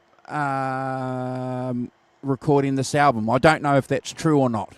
I don't know. I think There's a picture. There's a picture there of the famous guitar guys. Yep. So we've all got Stratocasters. Where's your strats? Get your strat. Well worn. Grab your strat. I've got one here. This'll do. Yeah, I've got the black one out, not the. Yeah. You got to have a Stratocaster. If you're going to play the blues, Gotta have a. That's it. It's the rules. got to have a strat. We're going to wait for Hugh to come back because that might be a thumbnail. He's gone to grab a strat. He's gone to grab a strap. Here he is.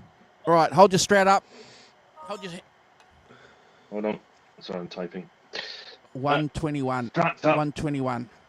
121. 122. 121, 122 with his Neil Young guitar strap. Yeah. Neil Young. That's my Hank you guys. Marvin. The end of the blues. My Hank Marvin strap. Oh, yes. Look at that. Lovely. Hugh, that's lovely. Beautiful. Beautiful red. So there's Stevie in the back there. The guy with the cap on is Tommy Shannon, Brian who Brad Johnson. said. Yeah, Brian Johnson, yeah.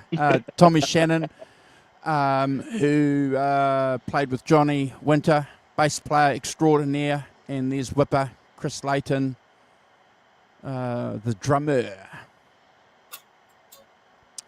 I'd like to remind you folks, if I come across any great DVDs or films out there when we do some of these rankings, this Rise of the Texas Bluesman is available on YouTube. There's a couple of channels that have it. There's 2 parts. Go and check it out. If you haven't checked it out, please do yourself a favor. This one here in the part 2 one, it's, in my opinions, in the top 3 documentaries. Everything is discussed. The detail is fantastic. Go and check it out. It's a long video, but well worth it. And we're certainly looking forward to watching the one that came out last year called Brothers, about Jimmy Vaughan and Stevie Ray Vaughan. So when that starts streaming, we'll be talking about that, I'm sure, at some stage. Not to be confused with Brothers by Alex Van Halen. No. Yeah, good point.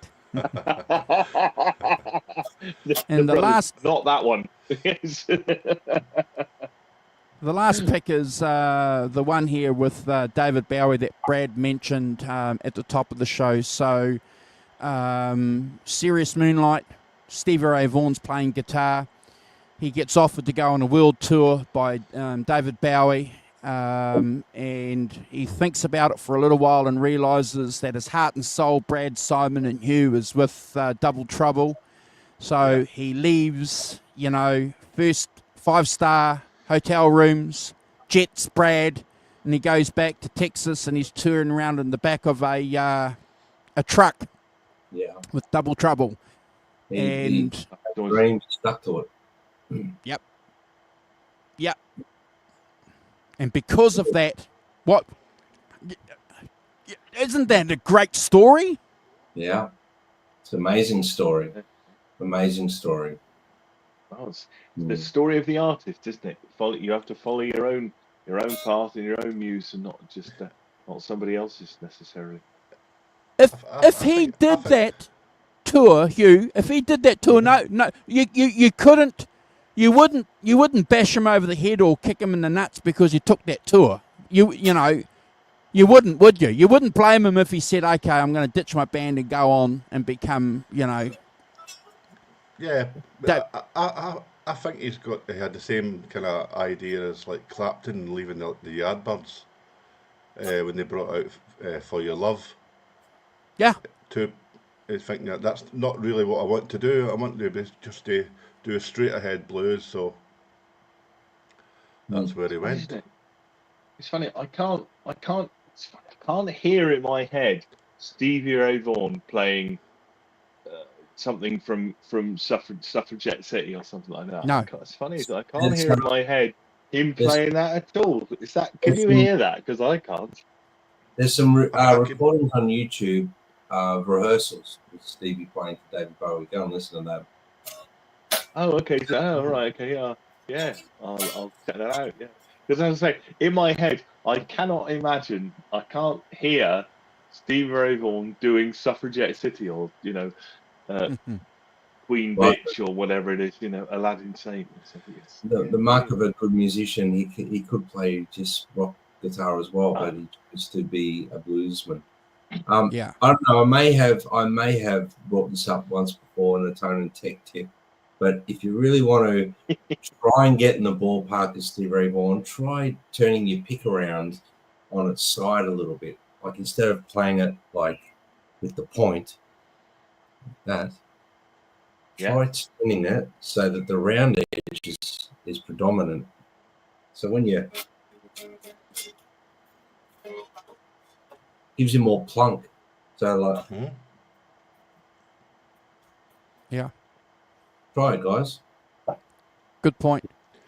Yeah. To go a little nerdy with pickups, funny enough, I've got 50, 70, 62 pickups, and I've got other 60s pickups on my Stratocasters, but the pickup set for me that I think sounds to me more like Stevie Ray when I play just anywhere near ballpark is the Fender Custom Shop Fat 50s pickups.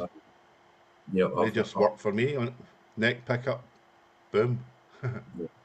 Puts you in the ballpark for sure. I've heard that about those 50s, Fat 50s, yeah. But the whole thing with Stevie Ray Vaughan's tone, you could do a whole show on that. Yeah. And still not get it right. You know what I mean? There's so many things. So yeah. You know. Yeah, that's why if you go and check out the pedal show, go and check out those guys, and they nail it pretty well with some good details. So thank you guys for allowing me to put up some pics. Just one little comment, Hugh, you're talking about fashion. I think Stevie Ray Vaughan and Tommy Shannon talks about it, you know, when they're on the drugs and on the booze. They're out one night and they're in a bar all night drinking and doing whatever, and they walk out and they're in a mall somewhere in America, and it's in the morning, and they're walking through the mall and people are standing there looking at these guys because they haven't, you know, taken their show gear off, you know, and people going, what's going on here, you know? So... And they realised, you know, because, you know, Stevie was flamboyant, wasn't he, there for a while? Yeah. Tres hombres. Yeah, you got it. So we up to Rude Mood? Yes. Okay, so Rude Mood opens up side 2, another instrumental. And again, no surprise, guys, we're getting a blues shuffle in 4/4 time. And again, for me, this is just another example of the fire and power and drive of Stevie Ray Vaughan on this track. And I can hear, especially on this, Brad, when you listen through on the headphones, Chris Layton is playing the hi-hats a lot on this track, you know, so which he doesn't tend to do a lot of. But on this track, I can hear it distinctly. Just an incredible track. It's amazing. And I hope I don't get into trouble for this, Hugh. Again, it's only a 10 out of 10. Only. It's good. As much trouble as I'm going to get into. Yeah, Rude Mood. The first time I actually heard it played other than the album was on a UK TV show from 87 or 88. And he comes on and does a lesson on how to play it a bit. Yes. That's the thing you sent us, Hugh. That's the thing you sent us. Indeed, mate. Yeah, that one. Yeah, really good. Yeah, fantastic. Yeah. Yeah. And after that, I've been trying to learn it on the guitar myself, and back then it was way beyond my capabilities. Still is actually, but But it yeah, it's another masterclass of Stevie Ray's amazing rhythm technique and lead at the same time. That he's backed up again by the great Tommy and Chris on the drums with this one, and that I can't stress enough again just how difficult the techniques on show are to play on guitar for this. It looks like a straight ahead, just running through the bass strings and the key of E, but there's so much more to it. He's got jazz chords in there. He's got all sorts. I mean, it's another. I'll agree with you, Andrew. I'll give it a 10 out of 10. Cool. Rude Mood. It's a whirlwind instrumental, really, isn't it? I mean, it feels like, I mentioned like a catching lightning in a bottle. It's like a storm in a bottle. This one, it's relentless, and in Stevie's words, it feels like a rude mood. It's in that that lesson you sent through, Hugh. He says that, and it does feel like a rude mood. It's his playing on this is fast, it's furious. Every note is clear and purposeful. Like there's some, the band were very in touch with each other dynamically. You can't just stick three musicians in a room and expect them to be able to play as well as these three gentlemen did. You know what I mean? They had that chemistry. They knew each other backwards. I reckon I have to say it. I reckon the minute these three guys got in a room together, they probably already had the chemistry because they were meant to be a trio together. They were meant to play together to the end, sort of thing. Shannon holds down that bass line. The drumming, I reckon it matches the ferocity of the guitar playing, and it's driving the track. You know what I mean? But leading the song is Stevie Ray Vaughan, pretty much recorded live in the studio again. I keep saying that, I know, but it's mind blowing for me to think that these guys just sat in a room and did two takes and picked the best one. It's unbelievable. 10 out of 10, never a skip, guys. Simon. Yeah. No, I think it's a tribute to their prowess as musicians, to be honest, that, and I think that applies to lots of the people we talk on here that that if you've got 2 days to record an album, what you do is you go and rehearse the living daylights out of it, don't you?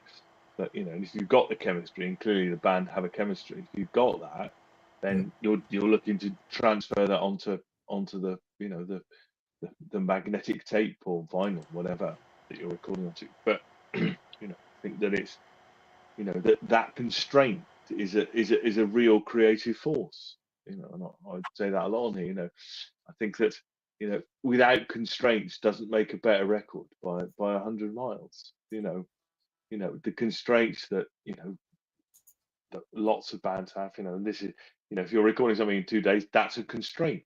But actually, it's a creative plus in my books because you've got to do it. You've got to get on with it. If you're doing 2 takes of each song and you're, picking the best one, they've got to be on the money, haven't they?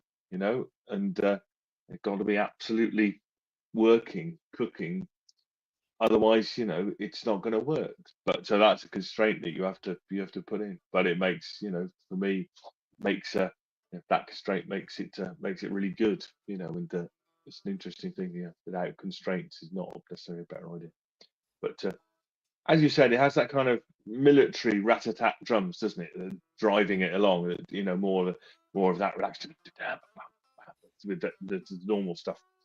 So I think it has, this has things like a drop down and sort of 225 and a further drop down, that kind of dynamic change that takes by taking it right back, and then kind of a more lyrical kind of solo passage about 318. Definitely, it's a bit more, it's not just blasting away. There's a bit more of a lyrical passage, I thought, in that, which again is a dynamic thing. It's sort of creating a different atmosphere and things. Interesting. You close side one with an instrumental and open side two with an instrumental. If you're looking at it in side one, side two terms, when you listen to it on on Spotify or CD, when two instrumentals in the middle running together is an interesting choice if you're programming something. So, I gave it a 9 out of 10, but never a skip. He'd have got a 10 if he'd sung. Cool. Let me say, if you gave it any less than a 9, Simon, you would have got timed out, Andrew. Yeah, you're right. Helen's given it a 10 out of 10. Quite right. Alan's given it 10 out of 10, so fantastic. So we're up to Mary Had a Little Lamb. Everybody likes a bit of Buddy Guy. I got to say that because, what's the video where Stevie says that? One video. Is it the one? It's not El Macombo. It's the other one. The one at in Texas, where he talks about that. Austin City Limits. Austin City Limits. City Limit. Yeah. Where he talks about that. So this is a Buddy Guy number, and boy, I'll never forget the first time I heard this track. I didn't know who Buddy Guy was. Had no idea. Love this track. The band's really tight on this. It's just a fantastic number, and Stevie's on point with his playing.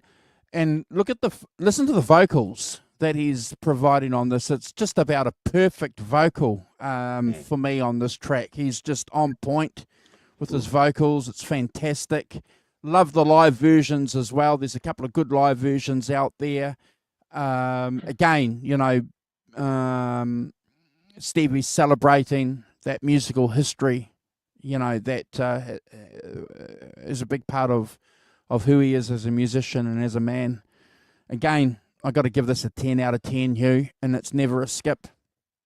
Yeah, I totally agree with the vocals on it are fantastic. It sounds so confident on it too. The song's got a kind of swagger and coolness about it that just shuffles along beautifully. Again,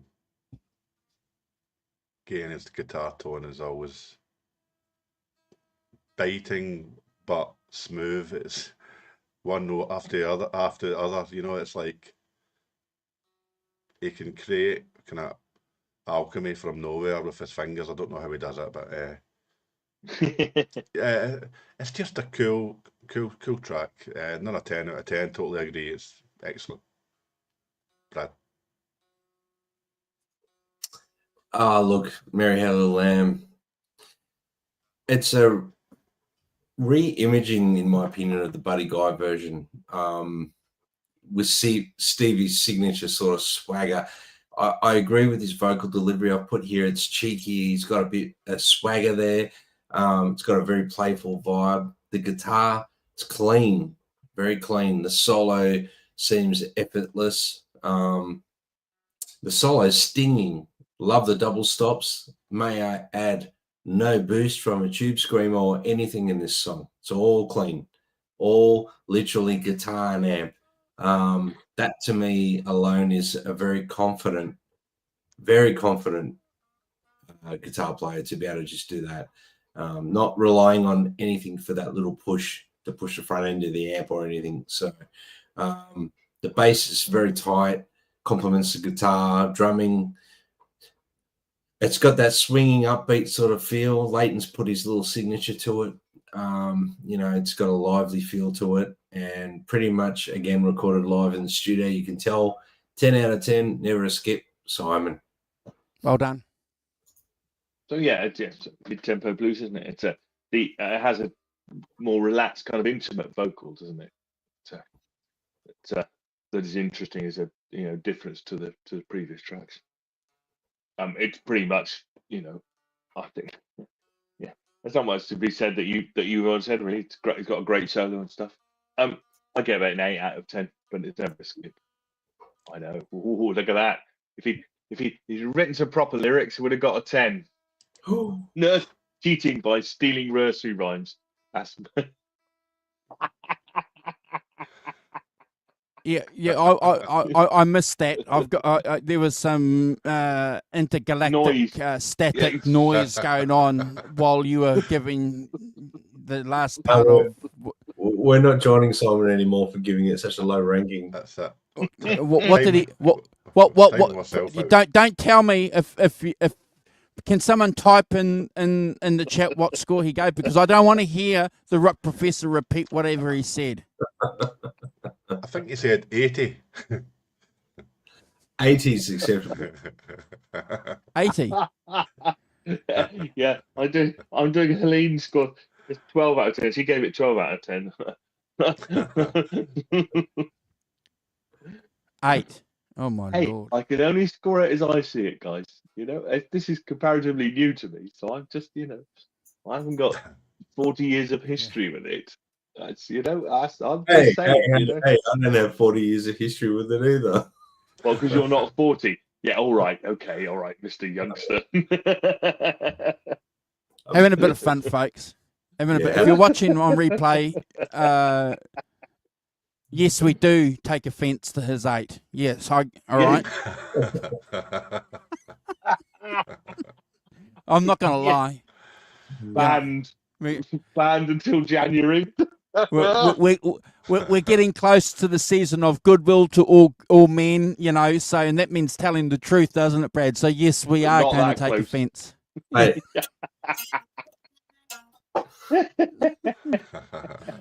All right. Sorry, Simon. Next That's track fine. is Dirty It's what I Paul.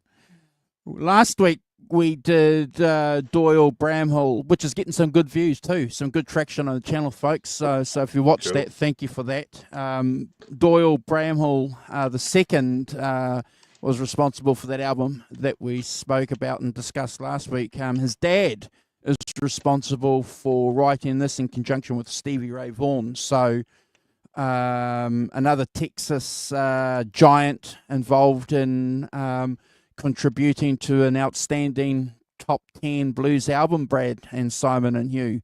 So well done, Doyle. I don't know about you guys. When I first heard this track and when I listened to it in, conjunction to making some notes in my mind about what we're going to be discussing this week together, this track always, for me, conjured up an image of a Texas bar, Brad, of what a Texas bar would be like, and I love that. I love that tracks can do that, can give you those elements where you're constructing in your mind what a bar might be.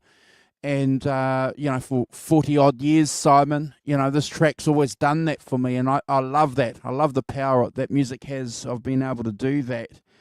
I love the way that Stevie, because he's playing completely different on this track. So he's giving a lot of room there, and we're talking about it, all four of us, about that space and having that ability to be able to go and do things behind his rhythm section. Again, it's another example of a tight band that's confident with each other. You mentioned it before, Brad, these musicians being masters of their instruments. Well, clearly, this is a good example of them, and you can hear and you can sort of pick up the vibe that they're sharing together on this. It's a powerful track. Hugh, I'm giving it a 10 out of 10, and I'd love to hear what you have to say about it. It's never a skip. Well, it changes the mood of the album being it's in a minor key now. I'll say to anybody trying to play that shimmery right hand rhythm for 5 minutes, man, it's very tiring. I don't don't try that. Uh, yeah, it's a smoky, smouldering, slow, late night vibes minor blues tune that's it's the kind of one that I think I don't know how I'll probably get timed out now, but when I first bought the album I wasn't a big fan. I can understand. I can I understand don't why. just because it totally changed up the feel Yes, of the album a bit. But 100%. I've came to love it as the years have went on, and yeah, it's got Stevie's class written all over it as well, and yeah, they give the song space. Both, sorry, all three give the song space here, and it kind of it has its own thing really. So yeah, a 10 out of 10. Yeah, it's good track. Brad. Yeah. Wow. Dirty Paul. I agree with you guys totally. It's got a really dark, moody sort of feel to this song, slow blues, minor key. With Thor Bramall collaboration. It's got a sort of lyrically betrayal, deception, cutting deep. That's the vibe. And Stevie's vocal on this is incredible. The way he sings this, and it has that vibe of betrayal and deception in there. It's wonderful. It's a great delivery vocally. His voice carries the weight of the song. The guitar, I mean, we're hearing that neck pickup delivers that very warm, round tone. It's haunting the way he plays. Like you said, Hugh, the continuation of doing that rhythm is quite incredible, really, to keep that going for such a long period of time. Even during the lead guitar playing, it's so dynamic. He's keeping the dynamics down, even down to where he's actually playing on the guitar.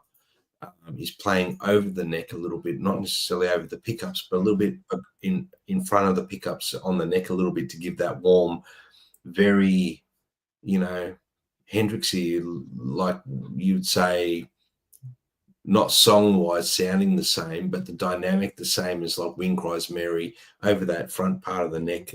Keith Richards used to do it a lot too. He does that, bro, on that DVD in Japan where he's sitting down. Yeah. So you can tell he's playing over the neck a little bit, not necessarily over the pickups. I love that. It gives that sort of warmth, but that delicate sort of sound, and it's sparse the way he's playing. This is a masterclass in right hand technique, 100%. The bass playing is it's got that atmospheric feel, the way he's playing. The drumming is restrained. The drums allow the guitar and vocal to dominate, obviously. Very restrained and held back.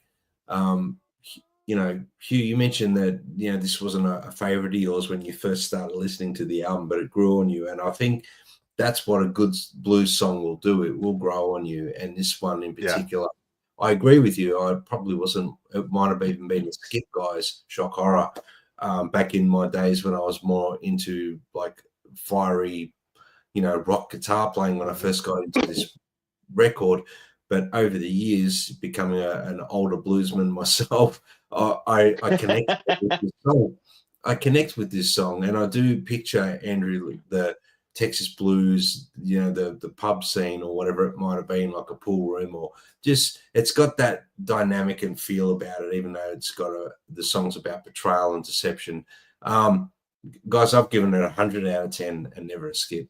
Simon. wow. Yes, I mean, this is the sort of this is the first time that he's like really slowed it down, really gone in a different direction, kind of darker, more moody, more atmospheric track for sure. Is it a real contrast to pretty much what we've had before, which has pretty much all been up tempo stuff, hasn't it? It's all been that that driving up tempo stuff. Fantastic, and clearly, that kind of playing it live and then taking that live experience into the studio is, to me, is what's happening here, and it's very clearly. And this, this is the kind of the slow track, the slow kind of different track. Lots of nice kind of lead chord stuff going on. Yes. And fantastic. Is that really nice kind of because it keeps the sound full, but it's very, very nice. Quite a sad vocal as well, kind of quite a downbeat, but sort of a vocal to it, which is interesting, different from what we've had before. Fantastic solos as well, lots of double stops and things, and playing chords and then lead lines under the singing as well, sort of classic stuff. And towards the end, some classic kind of blues call and response stuff, and of course in 6/8 time, lest we forget, slow blues in 6/8, classic combo. I have one. This is one of my weird things. Okay, things that I just can't get round, however hard I try, and it's that vibrato in the vocals. It's what I call the Whitney Houston effect. That I just something about it really. I really like. Just I don't know what it is. It's Whitney. I blame Whitney Houston for that warbling. It drives me nuts. It just does. It's just a little, and he does it on here. Just on this vocal, it's like, stop that now. And so he gets docked half a point for my dislike of too much vocal vibrato. I'm only giving it 9.5 out of 10. That's all right. But it's a fantastic. I'm messing about. It's a fantastic track, and it's beautifully done, and is in the right place on the album. It provides a complete contrast to what's gone before and stuff. A new element is introduced, and that's fantastic. It's all good. Andrew. Awesome, fantastic. Cheers, guys. I'm Crying is, according to my notes, the second to last track on the album. Stevie Ray Vaughan track. Guys, for me, this is an interesting track. It's a bit of a sleeper. We've got the shuffle going on here. Hugh, again, another interpretation of the shuffle, which again is, important because I remember when I was a young guy, Brad, after listening to this album a few times, I kind of realised if you wanted to play this music, you got to be able to play the shuffle. You got to be able to play a blues shuffle. If you want to play the blues and you can't play a blues shuffle, well, you're in trouble. This album is full of great examples of how you can go about it. Hugh, you mentioned Texas Flood. It was a masterclass in blues guitar playing, lead playing, and you guys have spoken many times through the course of this show about the right hand technique. So again, we've got a masterclass in blues playing, and I checked out a couple of bass, because I'm a closet bass player. I checked out a couple of channels where guys were talking about Tommy Shannon and his role and where he's seen as in the group of bass players from a blues perspective, and he's considered one of the giants, because of what he does and the way that he plays those ghost notes and how he knows the fretboard, and he can play all over the place. And one of the reasons why, this is one of the bass players, why he's saying that he's so good at that and why he does that is because any other bass player would just stand there and play the same notes. But what he's doing is he's offering, the same note, but it will be in a different place on the, the A instead of over here on the top string of the E, around that fifth, is it the fifth fret? He might play it somewhere else. And one of the reasons why he does that is because he's keeping the guitar player awake, Brad. Yes. Keeping not awake, but you know, the bass player's got to do a lot of the On his stuff toes. for the rest of the musicians, as well as providing the foundation for the music for people to enjoy. And you know, I don't know how many times you and I have done shows where you've spoken about, you know, how a great bass player can propel you. Hugh, you know, you're a guitar player, you know what it's like. The Rock Professor's playing with a bass player. You know, it's really, really important, you know, that role. And, you know, Tommy provides that. I think it's a sleeper track. Chris is fantastic on drums on this track as well. Guys, I'm giving this a 9 out of 10. It's the only track on the album where I've scored below 10. But it's never a skip. Hugh.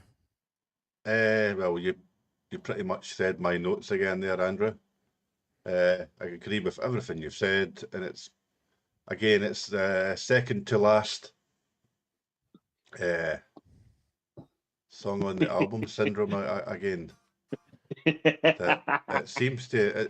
It must be a thing. It must be on anybody else's blues album. This would, to me, would be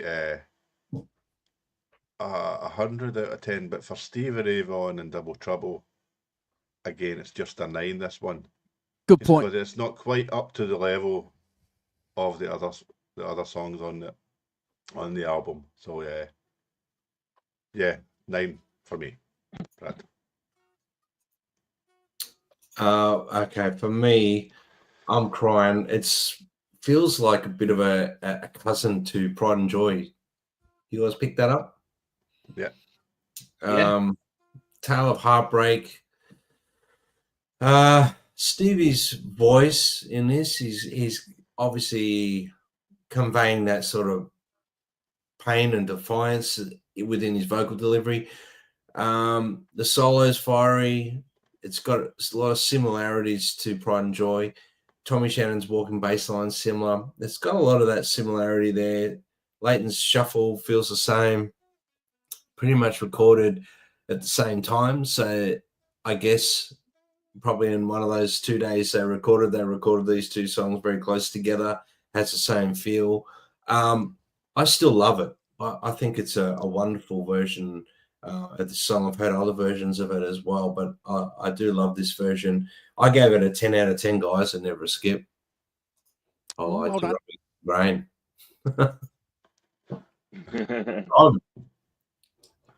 So I'm just typing. Yeah, I mean, to me, this is side two's Pride and Joy. It's got that same rhythmic drive to it as Pride and Joy.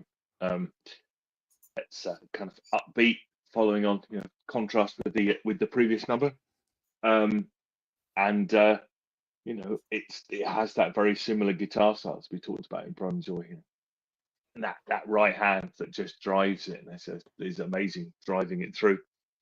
Lots of, you know, lead and rhythm stuff, integration, great solo with lots of double stops and then some solo note stuff as well. Passages, more vocal vibrato. Lose half a point for vocal vibrato. Helaine's getting on a plane now and flying over to throw rocks at me. She's thrown all those shoes at me. Now she's oh dear, it's fantastic, but and a great walking bass, and the, you know, the bass and the drums again are fantastically tight. I gave this 8.5 out of 10, but never a skip. It's fun. It's great fun. It's a great fun track. Yeah, 8.5 out of 10 from me. I'm now ducking because Elaine's getting out other stuff to throw at me. Lovely. Throw a shoe at you, mate. Yeah, all our shoes. And good morning to Davey Woodford as well. Morning, Davey. Hope you're good. The gigging machine that is Davey Woodford. Hey, Davey. Good to see you. Davey's our good friend. Davey, where are you? Cyprus? Cyprus. He's in Cyprus. He's a good Spurs man, and he's a great guitar player. And yeah, have chats with him often. Davey, you need to come on the show. You have to make it a goal next year to come on a show and hang out with us. Yeah. Yeah, good to see you. Last track, boys, is it? Last Yep. track. Yep. Last track. All right, Brad, I'm just going to pinch a couple of things that you've said earlier, certainly in relation to Dirty Pool. I remember when I was listening to this track the first couple of times, I probably skipped this, bro, in all honesty. I probably skipped this track because I was interested in, what you guys have just been saying, we've been speaking about for the last 2 hours. I wanted to hear, that solid guitar. I wanted to hear it crunching. I wanted to hear that tube scream. I just wanted to hear that. But again, I'm going to pinch what Brad said. Over time, you mature a bit. You said something really important there, that blues, is something that takes time sometimes, to grow on you with tracks. And this is a perfect example, bro, of what you said to Hugh in relation to Testify for me. Lenny just grew and grew on me over the years to the point where I absolutely adore this track. I think, the live versions of this track is just phenomenal. We know that it's an important track for Stevie because it's named after Lenora, his first wife, so, that's the connection there. But this is just fantastic what he does with the Stratocaster, that delicate approach that he has, the way that he uses harmonics, Brad, and Simon and Hugh on this track, it's just phenomenal. He set the bar high, and, forgive me, for not realizing that years and years ago when I first heard it. But I think that's one of the great things about music sometimes.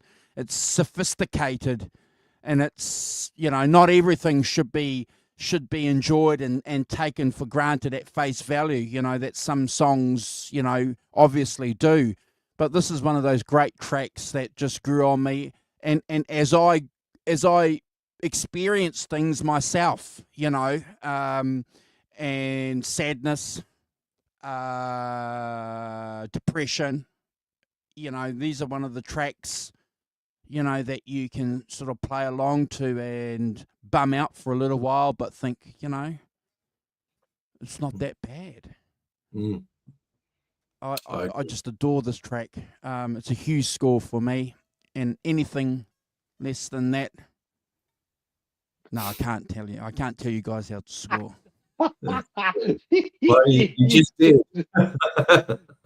But the success of this channel the success of this channel depends on what scores you guys. Oh my God! Moving forward. I may leave.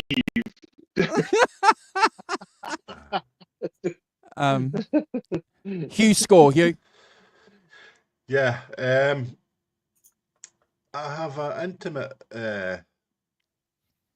relationship with this song because I used to play it live a lot. Wow. Wow, Hugh, well done. And Well done. Didn't say I played it well. No. Yeah, I used to play it live a lot because it was one of the songs from Stevie Ray. As soon as I heard it, I had to learn it. And I took months learning it, getting the tone spot on, the dynamics right.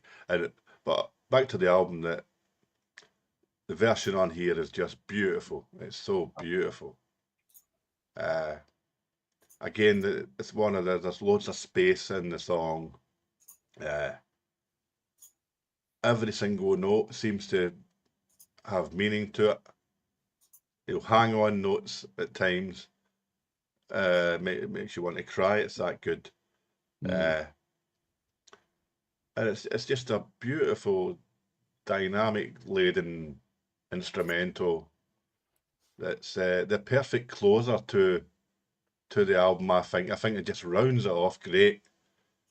100%. And I remember after hearing it for the first time and hearing the album through for the first time, I heard that and thought, wow. Well, I've just listened to an absolute masterpiece. Yeah, it's perfect. It's a me score.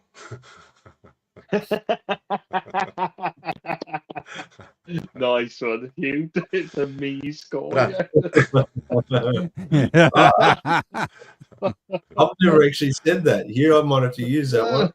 Yeah, Yeah. definitely. Man, It's brilliant. a me score. It's a me score. I like Well it. done. I Well like done. it. I like it. I like Lovely. it a lot. Well Um, done. Lenny, I'm going to try and condense this because I know we've just gone over 2 hours, but I'll just have to say a few things that are important that, backs up what you guys have already said. This is like a very tender instrumental. Obviously, Andrew mentioned it's a tribute to his wife at the time. It's like a little love letter in a musical form. It's beautiful. The tone is delicate. That clean chordal voicing stuff that he does, the gentle playing. Stevie's phrasing is lyrical, almost like he's speaking through the guitar. Some wonderful Hendrix vibes here. I didn't say he plays like Hendrix. I said Hendrix vibes, including a little ode to Wind Cries Mary within the solo there, which obviously was something that, that whole style of Hendrix's playing, and again, over the fretboard a little bit, as opposed to playing over the pickups throughout the song. He really showcases his ability to play delicate, with some spanky sort of parts in there at the same time. Andrew, you mentioned the harmonics. I'm not going to go on about that, but that really is a beautiful, addition to that delicate playing, adding those harmonics in there. The bass, yes, that melodic line that he plays, it complements the whole song. Oh. I mean, you can't go past that bass line. It's perfectly done. It's like you couldn't have picked a better bass line. Drumming, it's whispery. He's playing the cymbals, gentle playing, really giving that dreamy quality, and I love that. An amazing last song and a wonderful way to end what seems to be the perfect blues record, in my opinion. Pretty much every live performance of this song is fantastic, like you said, and live in the studio, 100 out of 10, never skip him. Simon. A me score, yeah. I'm going to try and remember to use that. Yeah. Come on, you got to remember to use that. That's really good. That is. I think this is an amazing way to finish the album, isn't it? Tender instrumental ballads, and that is just a showcase for that much more kind of mellow, sensitive playing that that we haven't really had on any other tracks on the album. It kind of stands out for that. I mean, that huge kind of reverb solo guitar and with the I presume with the whammy bar at the beginning. It's beautiful, isn't it? And it's allowed to bloom and it's allowed to take up all that space all on its own. Nobody's barging in on it, and yet, as you guys have said earlier, there's not really any pedals on this, is there? It's pretty much a bit of reverb, or a lot of reverb, but there's not chorus, there's not all sorts of other things. It's just basically guitar into lots of amps, and it sounds fantastic, doesn't it? It's like that's that sound is the sound that I think is is an amazing sound, really, without too much effects or whatever else on it. So it's beautiful, as you've said, Brad. The drums are the bass complement it all perfectly. The bass is fantastic, and I made a particular note of that. I like the whammy bar usage as well. It's quite subtle. It's not it's not it just gives it enhances the emotion of the notes that he's playing in a really beautiful way. Great feel, and I love the use of space. That thing about if you're playing live, it's pretty much that he has got this space, and the space is fantastic, really. And as you said, Brad, those harmonics that he plays, ding ding ding, just a beautiful little tingy harmonics, just put there. And then band dropping out at the end, just leaving him to wind down at the end. I'm sure he's playing it live, as a thing. Just that's what it sounds like. I only gave it 100 out of 10. Could I say that Your mum has given it a 9 out of 10, and Elaine's only given it an 11 out of 10. God, talk about throwing shoes at me. Frankly, Mr. Shankly, I'm. Oh my I agree goodness. with Hey, Simon, you just threw him Honestly. under the bus, mate. I did not Oh see no, that. he's thrown everyone under the bus with me. Yes. Oh Lord. Int- Time out, guys. Interesting what you said Time there, out. though, Simon, Mm. about the there's no like, extra effects or that on things. That's the theme for this album. There's no hiding behind anything. You're getting pure, well, Stevie anyway. You're getting pure Strat tones all the way through. 100%. Absolutely. 100%. And it's one of the great things about this album, you know, from a guitar player's perspective, Brad, that you said that's really, really important at the start of the show, and you too, Hugh. You know, you mentioned, you know, that it's a masterclass in blues playing. Just want to remind you guys, if you're not aware, so there's a collection of Stevie Ray Vaughan articles that he did over the years in Guitar Player. And one of the great things about Stevie Ray Vaughan is that when he was being interviewed, he goes into great detail with the gear and the techniques and everything that he's done over the years. So he understood clearly, guys, from a guitar player's perspective, what he was doing and the role that he had in being a guitar player of his caliber and passing that information on. He didn't give you any dud information, you know, and it's a testament to the responsibility that he had, I'm sure, as a guitar player, Brad, Simon, and Hugh. Yeah, 100%. Completely. Yeah. I think I found a fantastic article that basically, you know, these are half a dozen things that this album did. You know, one, it revived the traditional blues in a modern context. You know, Yes. it's Yep. post blues legends like B.B. King and Muddy Waters, and you know, he brought back that power and, you know, put it in a new framework. Really, he was a guitar hero for a new generation. I think that's really true. Blues, you know, blues guitar hero for a new generation. He blended genres and expanded the audience as well. So I think that we've just been talking about with Lenny, that kind of rock, jazz, some elements of, you know, soul and things in that, with his crossover appeal with his work with David Bowie.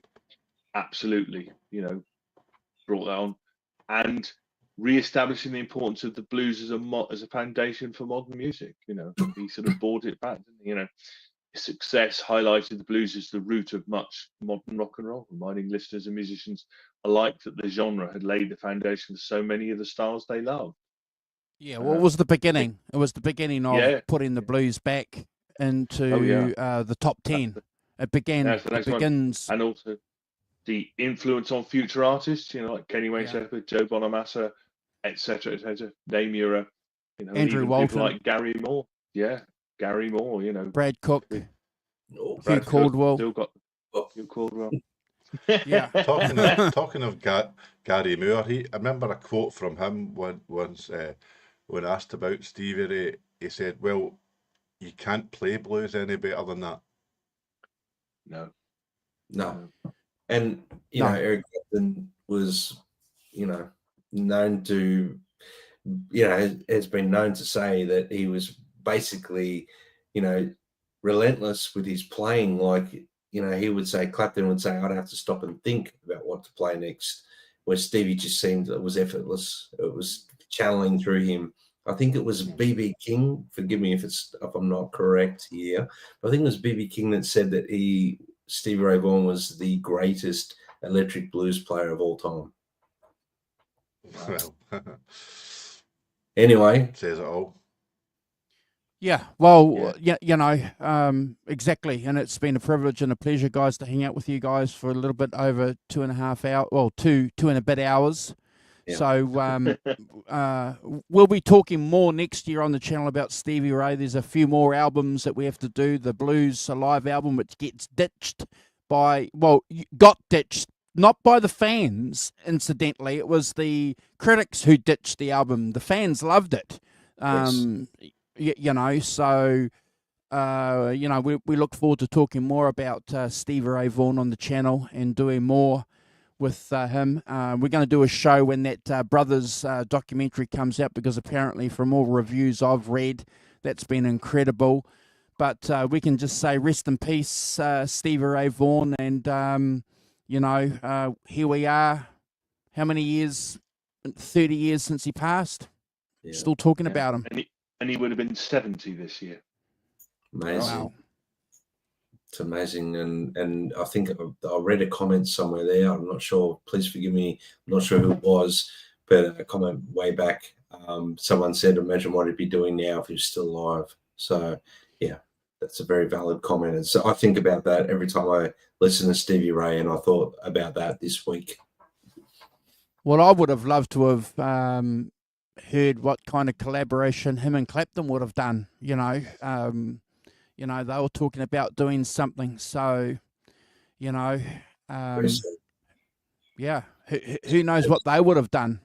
Such a tragedy that he passed in such a tragic way, when he overcome all the obstacles and gotten to a point where he was at the peak of his career. Yeah.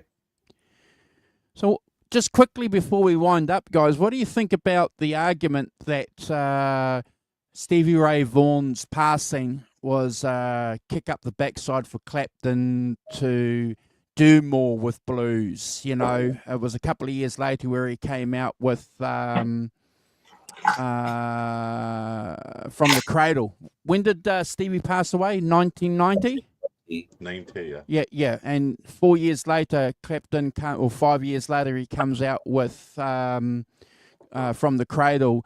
And they didn't know how that album was going to be received, guys. So, you know, there's an argument there that Stevie passing was one of the components that made Clapton realise, you know, I need to do more with blues. I think it might be on the money. Yeah.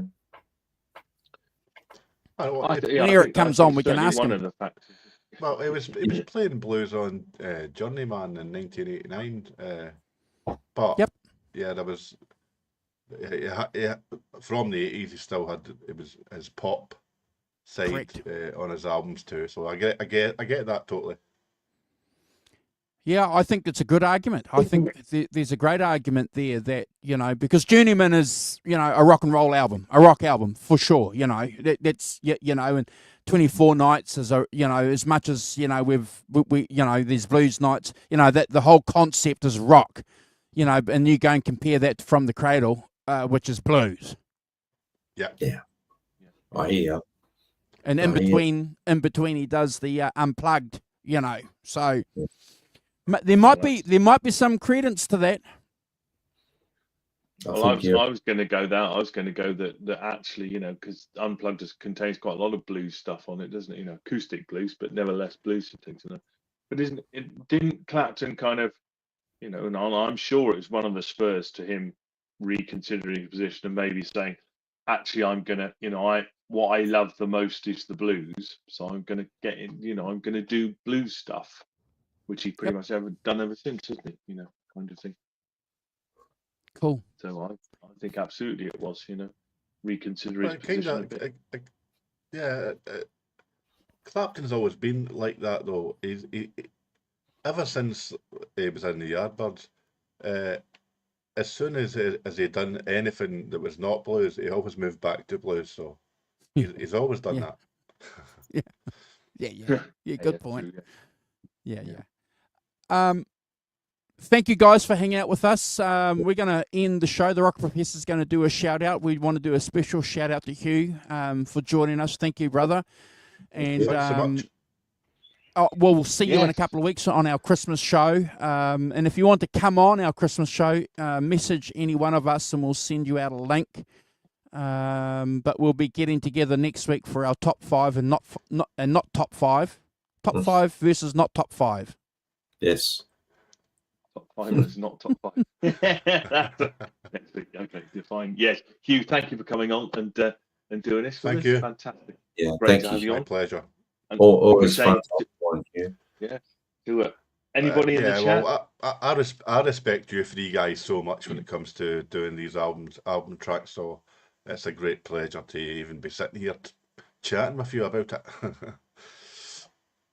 And hopefully we make it fun as well. We've been having lots of Always. Got to be fun. Brilliant. Always. Yeah. Fun. And can we say to people in the chat, Tony, if you want to come on and do a Jeff Healey band album with us, Yeah. we're more than up for it in the new year. You want to come and do that? Another genius. Yeah. Well, yes. Yeah. So interesting. But yeah. So anyone else? So we would say thanks to Helene, Ellen for joining in and being such great fun and scoring and everything. Fantastic. Tony as well. Davey as well, son from sunny Cyprus. Davey, you've got to come on as well and do something with us.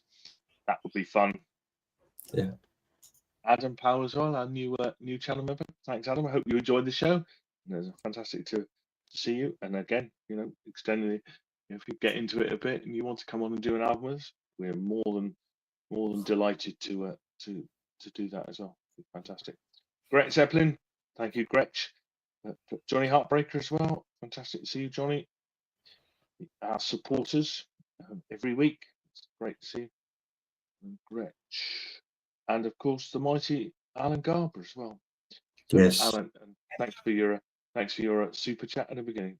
Mission Yeah. RD100 we had as well, way up the top. Boomster Black, yes. So thank you all for joining. Yeah.